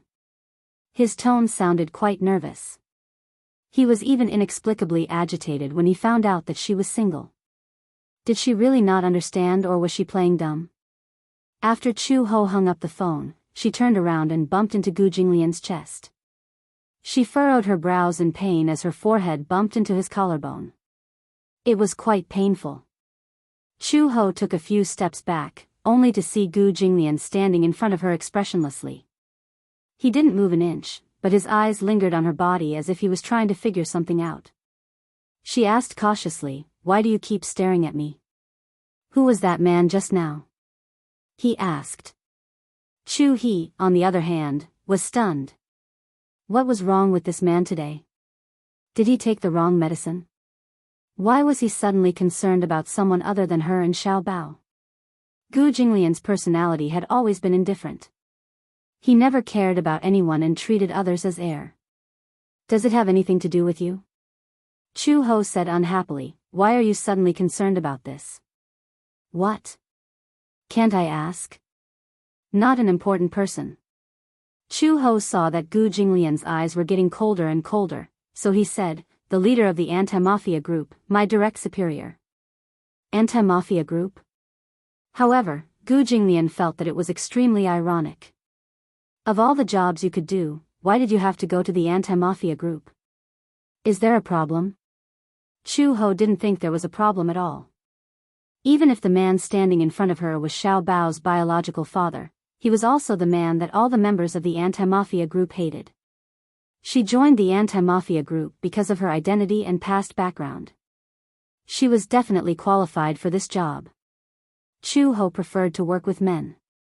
She couldn't handle the scheming between her female colleagues in the workplace and the schemes between her superiors and subordinates. She would definitely be overwhelmed. In comparison, the work of the police seemed a little rough. However, it was better to deal with these tough men than to work with those calculative white-collar women. Moreover, she was an Interpol officer. She could be considered to be living off her past. Gu Jinglian suddenly pressed her. Then let me ask you. Just now you told him that you're single. How do you explain that? Chapter 34-49. How self-righteous was she to ask? Very good. Gu Jinglian's lips suddenly curled into a smile. His handsome face looked even more devilish under the night light. He said, Chu Ho, let's get married. There was no tone of voice. Rather than a discussion, it was more appropriate to call it an order. Chu Ho doubted her ears. Did she not hear him clearly? She frowned and asked again, what? What did he mean by that? Gu Jinglian said, you heard me clearly, so there's no need for me to repeat myself. Chu Ho was stunned. Gu Jinglian had been thinking about this matter for a long time. These few days, Xiao Bao was very anxious about the matter between him and Chu Ho. He did not know how much trouble Xiao Bao would cause if he did not marry Chu Ho. He did not have the patience to drag this matter out. Since Xiao Bao was looking forward to it, he might as well fulfill his wish. Previously, he did not believe in marriage because he was certain that he would never fall in love with any woman in this lifetime. Women were femme fatale. The feud between the Gu family and the Mu family was caused by a woman. Therefore, in his eyes, women were like poppies. They could be touched but could not be tainted. However, Xiao Bao had always hoped that he would marry Chu Ho. Perhaps this was just a child's desire for a sense of security. He was worried that if there was no marriage certificate, then one day, his parents would each have a lover and he would feel helpless. Even though Gu Jinglian was certain that such a thing would not happen. However, the little guy did not think so. Then, as a father, if he could not give his son a sense of security, wouldn't he be a failure? That was why he said those words. Chu Ho heard this and felt a little incredulous. I remember that you have expressed your stance before that you do not intend to get married in this lifetime. Why, are you regretting it now? Gu Jinglian said expressionlessly, since marriage is just a formality to both of us, then since we're getting married, and your baby Chu's biological mother, you're the most suitable candidate for marriage. Chu Ho was speechless when she heard this. She said speechlessly, so you really don't take marriage seriously. Gu Jinglian took another step closer to her and said in a low voice, Xiao Bao is forcing me to pursue you within a month. Once he lowered his voice slightly, it became an incomparably mellow voice that was filled with magnetism. For a moment, it bewitched her. He came back to her senses and involuntarily took half a step back. When she finally reacted, she came to a realization. Did he say that? Otherwise, why do you think he spent so much effort to lock us in here? No wonder Xiao Bao had behaved so strangely tonight. First, he tried to curry favor with her, then he threatened to sleep alone and locked her and Gu Jinglian in the same room.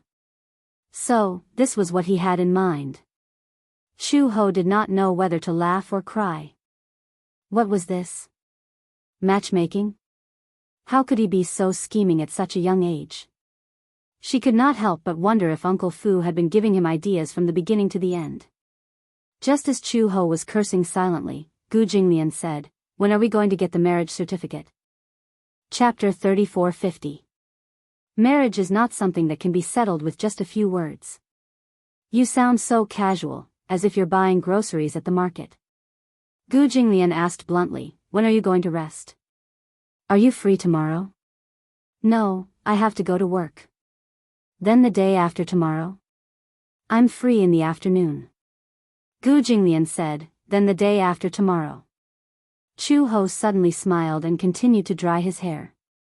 "Since you said so, then let's meet at the entrance of the Civil Affairs Bureau in the afternoon." She was also very indifferent to marriage. If it were not for Xiao Bao, she would not have bothered with his request. Although she was surprised that this man had taken the initiative to ask, she was not surprised. She realized that Gu Jinglian really doted on Xiao Bao, and it was not the kind that he showed on the surface.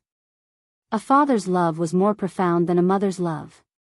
Perhaps, for a man like Gu Jinglian, it was very awkward for him to express his love for Xiao Bao.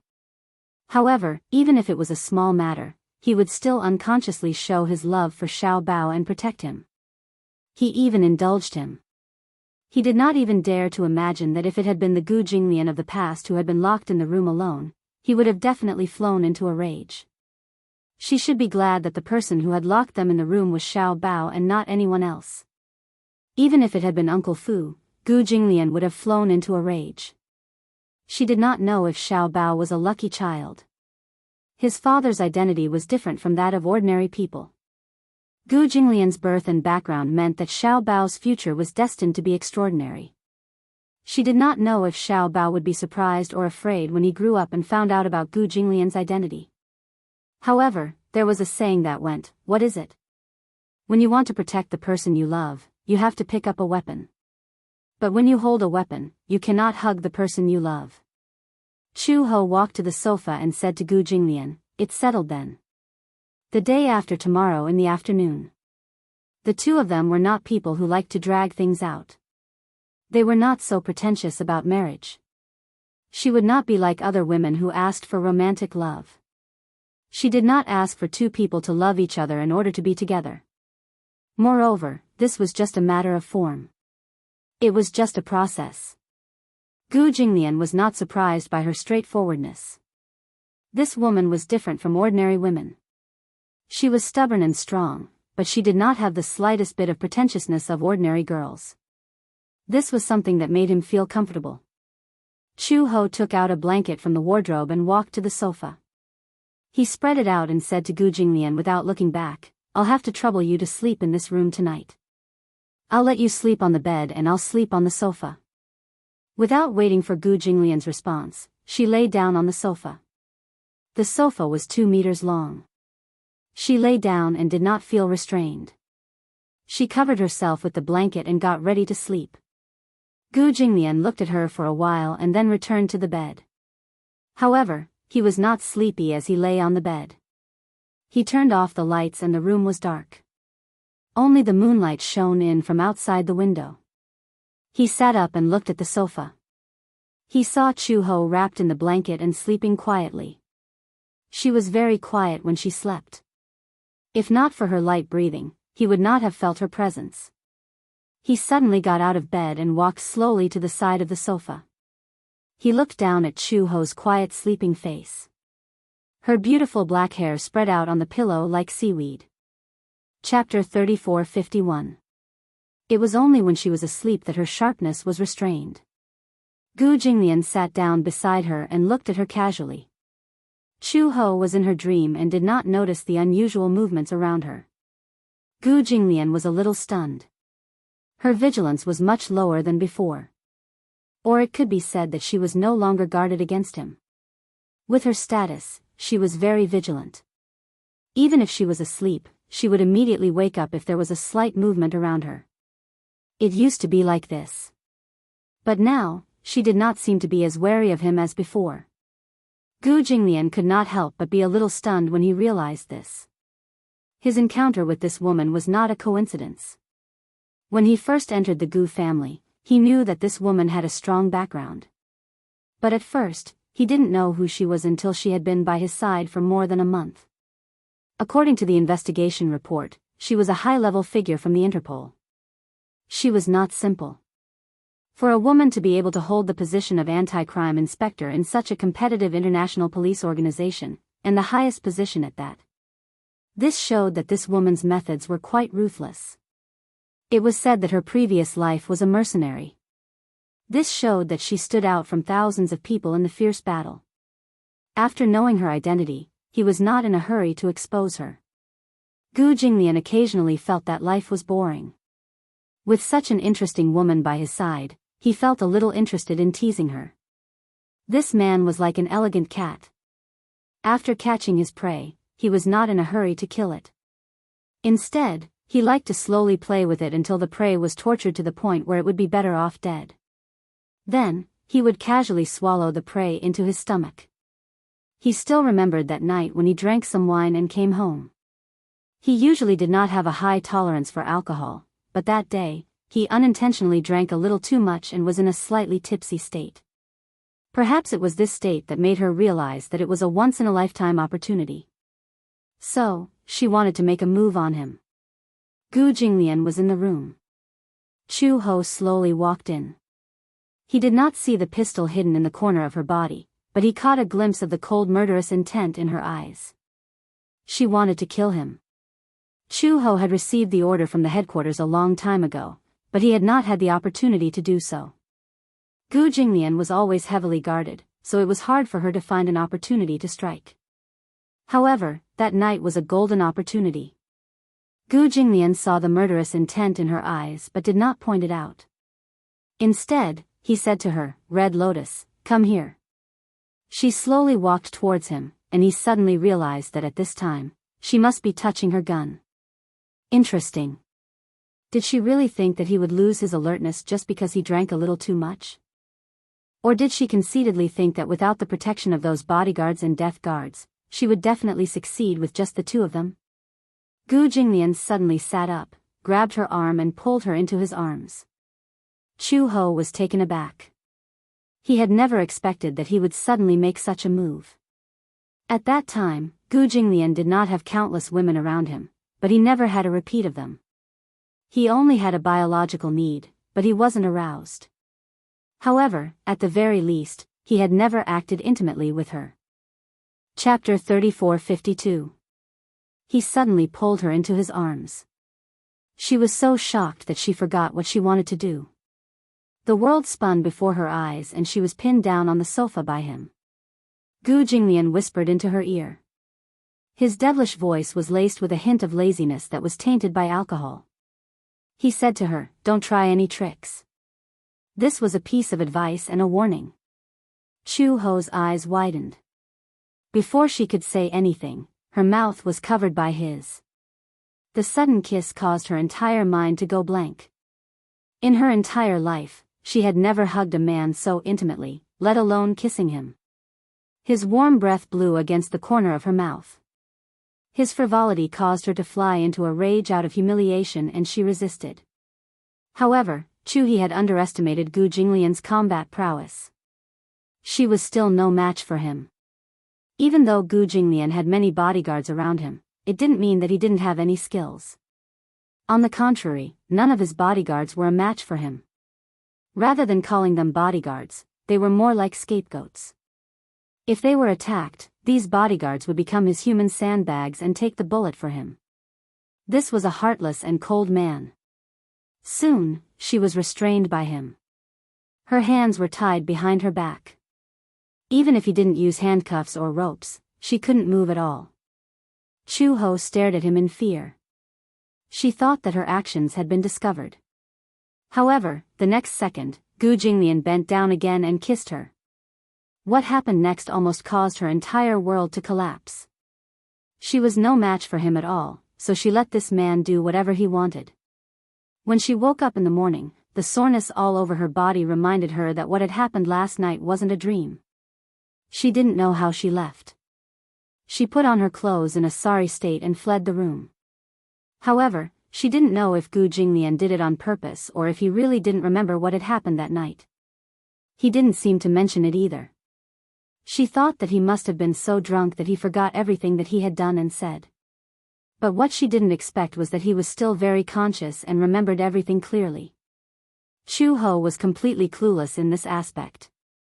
As a result, she did not take any protective measures after the incident. As a result, when the Gu family issued the order to purge her, she did not know that she was already pregnant with his flesh and blood. This was also a surprise to Gu Jinglian. It wasn't that he couldn't control himself that night. It wasn't because he was careless. Instead, he knew very well that this woman wanted to kill him, so he couldn't let her live. Did he have feelings for her? It was simply a fantasy. However, 5 years later, he did not expect that she would be reborn as the birth mother of his son. She bore him a son. This was something that he had not expected. Gu Jinglian was initially very repulsed by Xiao Bao's appearance. He had never thought that he would have a son in this life. He was very resistant to the sudden appearance of his son, his flesh and blood. However, the moment this noisy little fellow appeared in his line of sight, his originally cold and lonely world was stirred up into a state of chaos. His originally ice-cold heart was gradually warming up. Chapter 34-53. Gradually, he acknowledged Xiao Bao's identity and the fact that Xiao Bao was his son. Gradually, Xiao Bao no longer held any animosity towards Chu-ho. No one was born cold and indifferent. However, because of his environment, he had a cold and indifferent personality.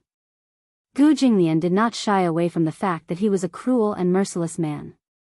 He also did not deny that in many people's eyes, he had the image of a demon king. However, in his eyes, what was scarier than evil was hypocritical justice. Human nature was selfish. Perhaps people were born pure and untainted, but as they grew up, there was no such thing as a pure and untainted person. It was just that his evil was purer and more undisguised. Xiao Bao did not sleep well the entire night. He clung onto Uncle Fu to sleep with him. Even though Uncle Fu was asleep beside him, his imagination was still running wild. He wondered how Daddy and Mommy were doing. Since they were locked in the same room, there should be some progress in their relationship, right? He did not remember which subordinate had suggested this lousy idea to him. It was said that regardless of whether it was a saint or an evil person, as long as they were normal men and women lying on the same bed, there would be a wonderful chemical reaction. Xiao Bao's understanding of this sentence was that if they slept on the same bed, their relationship would become better. The little guy did not know anything about love. He was only connecting himself and Chu-ho. Every time he slept with Mommy, he felt especially safe. If he let Daddy and Mommy sleep together, perhaps he would also feel this sense of security. It would be best if Mommy could rely on Daddy, and Daddy could rely on Mommy. This way, he would be able to fulfill his wish. Just like that, he muddle-headed until morning. Even though Xiao Bao did not sleep well, when he thought of Gu Jinglian and Chu-ho, he felt energized and nimbly got out of bed. He rushed to the room, unlocked the door and walked in. However, he saw Chu-ho sleeping on the sofa, wrapped in a blanket and still not awake. Xiao Bao was instantly dumbfounded. When he looked at the bed again, he saw Gu Jinglian lying on the bed. When he heard the door open, he immediately woke up and sat up from the bed, looking at him coldly. "Good morning, Daddy." He greeted him awkwardly. Just as he was about to ask why one of them was sleeping on the sofa and the other on the bed, he caught a glimpse of Gu Jinglian's dangerous gaze from the corner of his eye. He immediately became terrified and quickly escaped. During breakfast time, Gu and Chu-ho went downstairs one after another. They saw Xiao Bao was sitting at the dining table, looking aggrieved. He watched as they walked into the dining room and sat down next to him. He was fuming mad when he thought he saw the scene when he opened the door that morning had rushed was furious thought. This father of hers was a little too disappointing. Had wasted all his efforts had wasted his efforts. In the end, it was a waste. When he thought of this, he did not even have the appetite to eat breakfast. When Chu-ho saw that his cheeks were puffed up with anger, he resisted the urge to teach him a lesson and exchanged glances with Gu Jinglian. Gu Jinglian's anger had also subsided. He took into account that he was still young and did not argue with him.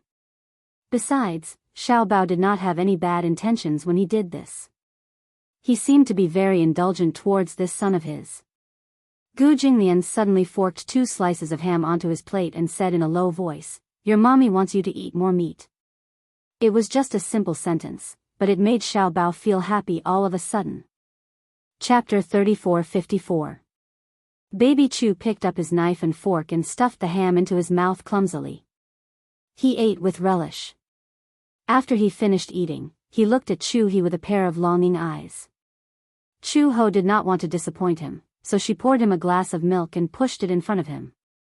"Your dad said to drink more milk to replenish your calcium, so you can grow taller." Wow! That was great. He did not expect the relationship between the two of them to improve so quickly. In just one night, Dad and Mom had become so close to each other. Xiao Bao suddenly felt that the previous night's action was definitely the wisest decision he had ever made. He held the glass of milk and took a big gulp. His heart was filled with sweetness. He felt that there was finally hope for what he had been looking forward to. After Chu Ho sent Xiao Bao to school, she went to the police station. Her outstanding performance that night had allowed her to become an official member in advance. In the morning, she went through the procedures. At noon, she took her lunch and sat down. The captain and a few members of the anti-gang team walked into the cafeteria. "Captain, Chu Ho is over there." A man tugged at the captain's sleeve and whispered. The anti-gang team members had been colleagues for many years. After working together for so many years, they had developed a deep rapport. How could they not know what the captain was thinking about Chu Ho? Their captain had fallen in love with this young lady. However, everyone liked Chu Ho. From the initial prejudice to the sudden rise in fame, everyone was convinced of Chu Ho's abilities and did not look down on her. The captain, Li Xiaofeng, was in his 30s. He had been in the anti-gang team for many years and was considered a veteran. As he had been a detective for many years, he did not have the time to be in a relationship. His family had been urging him for many years, but he had never taken it to heart. Firstly, he had been in this job for a long time, so he was more straightforward. He had been in a relationship before, and his girlfriend happened to be the type who was not easy to deal with. To put it bluntly, it was a little pretentious. This love affair had exhausted him completely. His girlfriend especially loved to pester him. Sometimes, when he was working overtime or carrying out a mission and came home late, she would throw a tantrum at him without any understanding. This relationship had ended long ago. Therefore, he was actually a little afraid of women. However, Chu Ho was different. As for what kind of special feeling it was, he was not very cultured and could not describe it. However, he liked her straightforward personality. Li Xiaofeng and a few colleagues took their food and sat down beside Chu Ho. When Chu Ho saw him, she smiled and greeted him, "Captain." "Captain?" "What?" "We're colleagues, you can call me Xiaofeng like the others." He was stunned. "But I heard the others call you Captain." Li Xiaofeng felt. "Aya, Chu, you're different. You're the flower of our anti-mafia group, so you have this privilege. We can't call the captain by his name. You have the right to do that." "You. Do you know how envious the other teams are of us?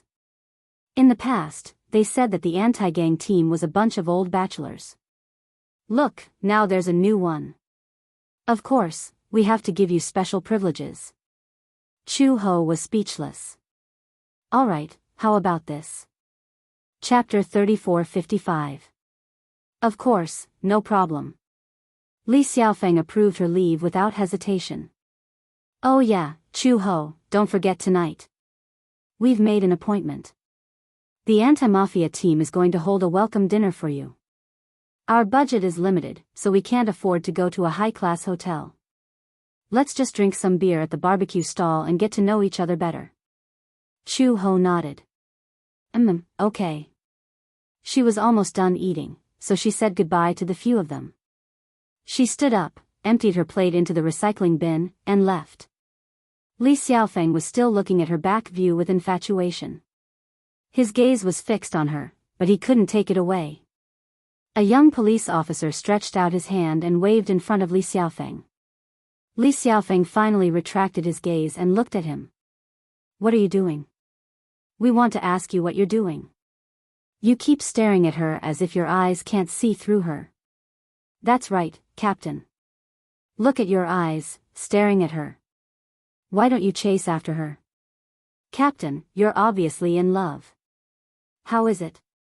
Isn't the taste of love sweet? Get lost. Li Xiaofeng scolded, what nonsense are you talking about? I-oh. You're still trying to cover for her? We can all see that you've taken a fancy to her. The other started to jeer. People can lie, but their eyes can't lie. Every time Chu Ho appears, you look like you've lost your soul. Even if we're blind, we can't not see that. Li Xiaofeng blushed instantly. He used his chopsticks to smash his Japanese rice, but he was too embarrassed to say anything. Go after her if you like her. Go after her, what are you hesitating for? That's right. If you're late, she might become someone else's woman. Does Chu Ho have a girlfriend? Someone suddenly asked. Li Xiaofeng immediately said, no. Captain, did you ask her? I asked around yesterday. She said she's single. Wow. Captain, you're really fast. We were worried about you. That's right. Captain, you're an old bachelor. We're worried that you don't know how to woo a woman. Li Xiaofeng said unhappily, you guys, just don't drag me down. You don't do proper work all day long, but you're blindly interested in things that have nothing to do with work. How is this blind enthusiasm? That's right. This is an important matter that concerns our captain's life. How can it be called blind enthusiasm? She's so pretty and powerful. She might not even like us, Li Xiaofeng said with some loneliness. I'm just afraid that she won't like me. It's useless even if you work hard. Chasing a woman, what do you mean? If he didn't need to chase after her, what was the point of chasing after her? Captain, you don't have to worry about this. Just focus on chasing after him. We are all your strongest supporters. Li Xiaofeng didn't know whether to laugh or cry. All right. Hurry up and eat. In fact, it was no secret that Li Xiaofeng was interested in Chu Ho. Other than Chu Ho, the entire anti-mafia team was well aware of it. However, Chu Ho was a taciturn person. She was especially clueless in this aspect. Hence, she only treated Li Xiaofeng's excessive concern for her as a senior's enthusiasm for a junior. Before she got off work that night, Li Xiaofeng specially reminded her of the activities that night. Chu Ho repeatedly said, I'll take it to heart. Chapter 3456. Perhaps he had been enlightened by the invitation card not long ago, but Xiao Bao's talent in craftsmanship was slowly being revealed. Just as he finished, Uncle Fu came to call them for dinner. Chu Ho had just accompanied Xiao Bao downstairs and sat down opposite Gu Jinglian when she suddenly remembered something and put down her chopsticks. Xiao Bao saw this and was puzzled. He asked, Mom, why did you put down your chopsticks? I'm not eating. I have an event at 8 o'clock. As Chu Ho spoke, she raised her hand to look at her watch. It was getting late and they should get ready to leave. Gu Jinglian looked up when he heard this. He seemed to remember that a man had called to ask her out last night. Even though he vaguely knew that it was about this, he pretended to ask casually, what event? A colleague is treating us to a meal. He said it's a welcome dinner. As Chu Ho spoke, she patted Xiao Bao's head and said, it's almost 8 o'clock. Mom is getting ready to leave. I might be back late tonight, so you should sleep early tonight. You don't have to wait for Mom. Before Xiao Bao could say anything, he saw Chu Ho stand up and say a few words to Uncle Fu before she took her bag and left. She completely ignored Gu Jinglian and did not even greet him. Gu Jinglian was feeling depressed when he suddenly felt a little hoof stomp on his foot. He frowned and looked at Xiao Bao, only to see him glaring at him with an exasperated expression. Dad, you're such a big idiot. You're such a big idiot. Gu Jinglian's expression darkened and he almost lost his temper. Why are you throwing a tantrum at me? Mom must have gone on a date with the other uncles. Xiao Bao was eager to see the world burn. He did not realize that his words were undoubtedly fanning the flames. Dad, why aren't you stopping her?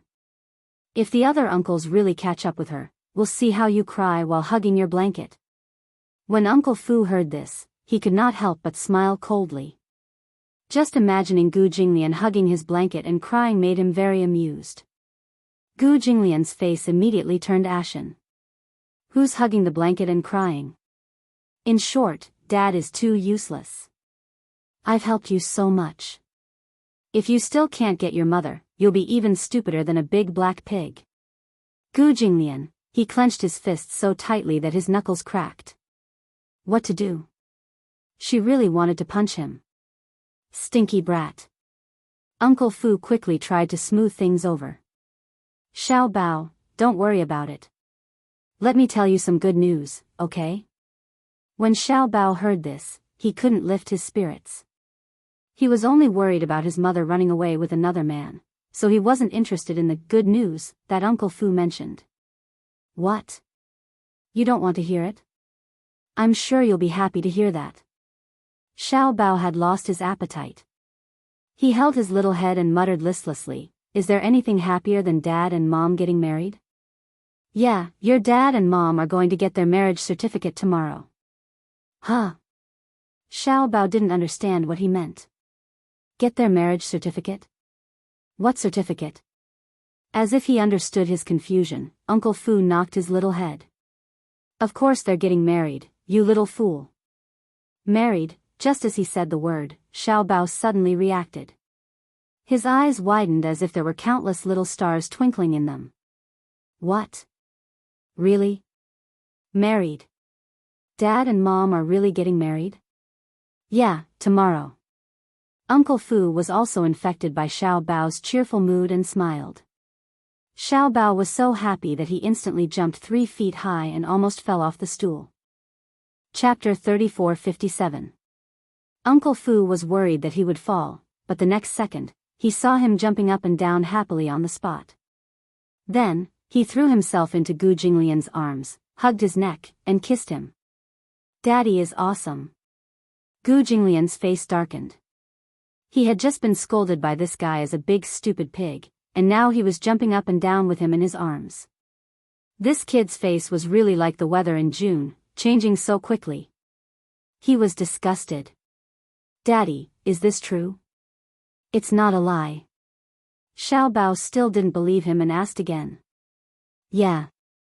Xiao Bao was ecstatic when he heard this. He held his father's face and pouted, wanting to kiss him again. Gu Jinglian pushed him away in disdain. Be good and eat. Xiao Bao immediately stood at attention and saluted. Yes, sir. He immediately climbed onto the table, held the bowl, and obediently ate the rice. Xiao Bao's mood was instantly lifted.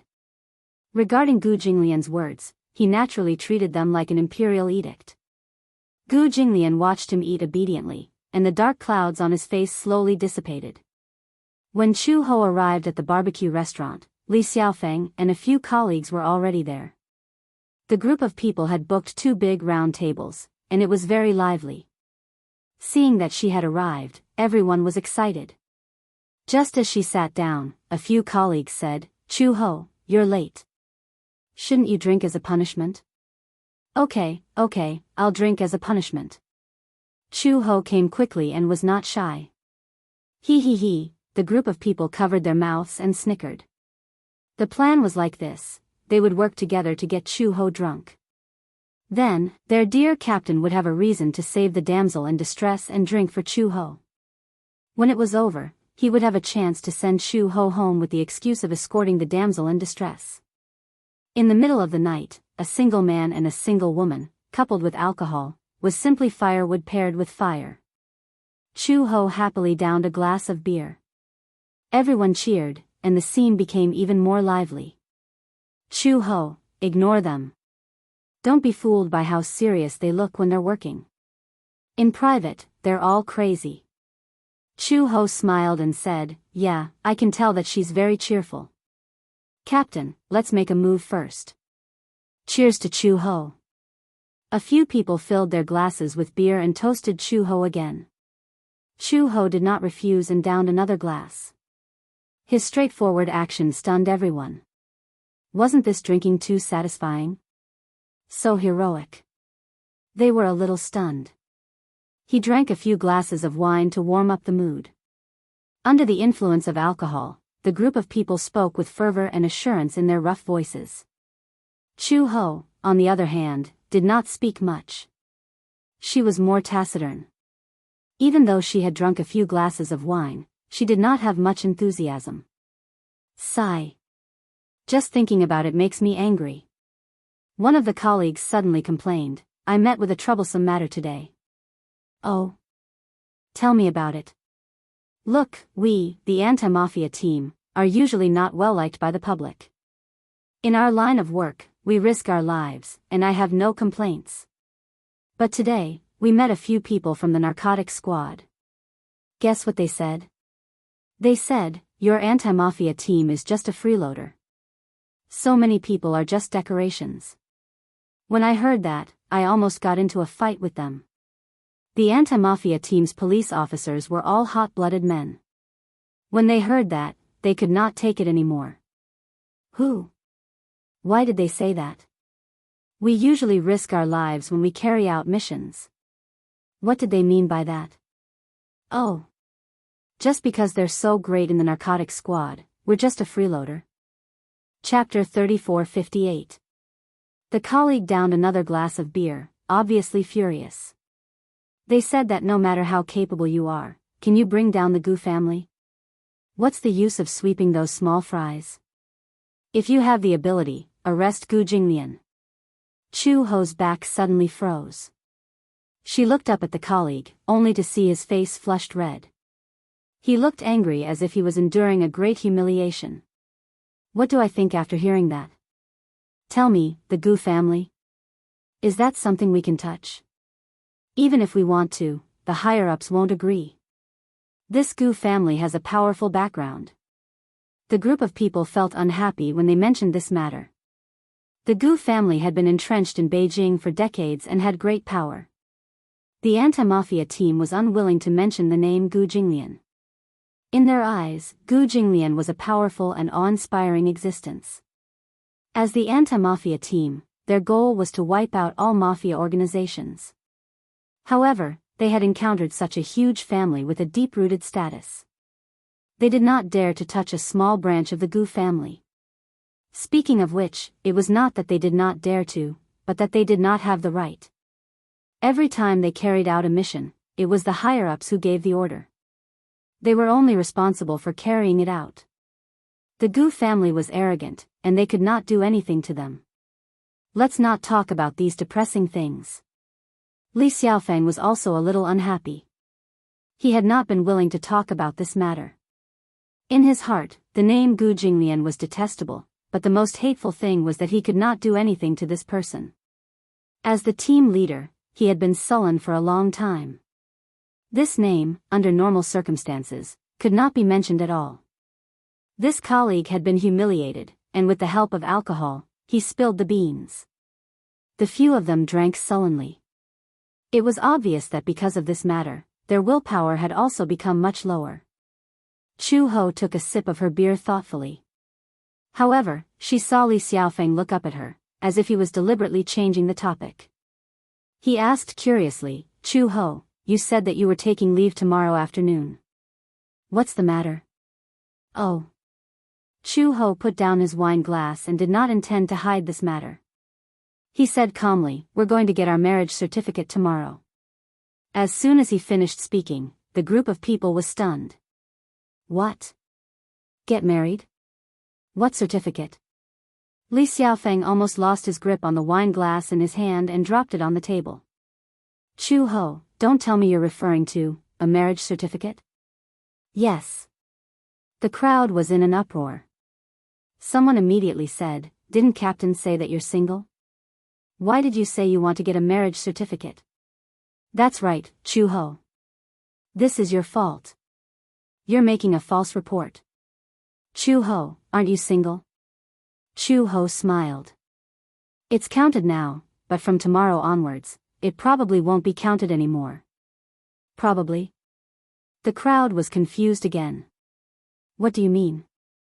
One moment, you're single, and the next moment, you're getting married. Who is your marriage partner?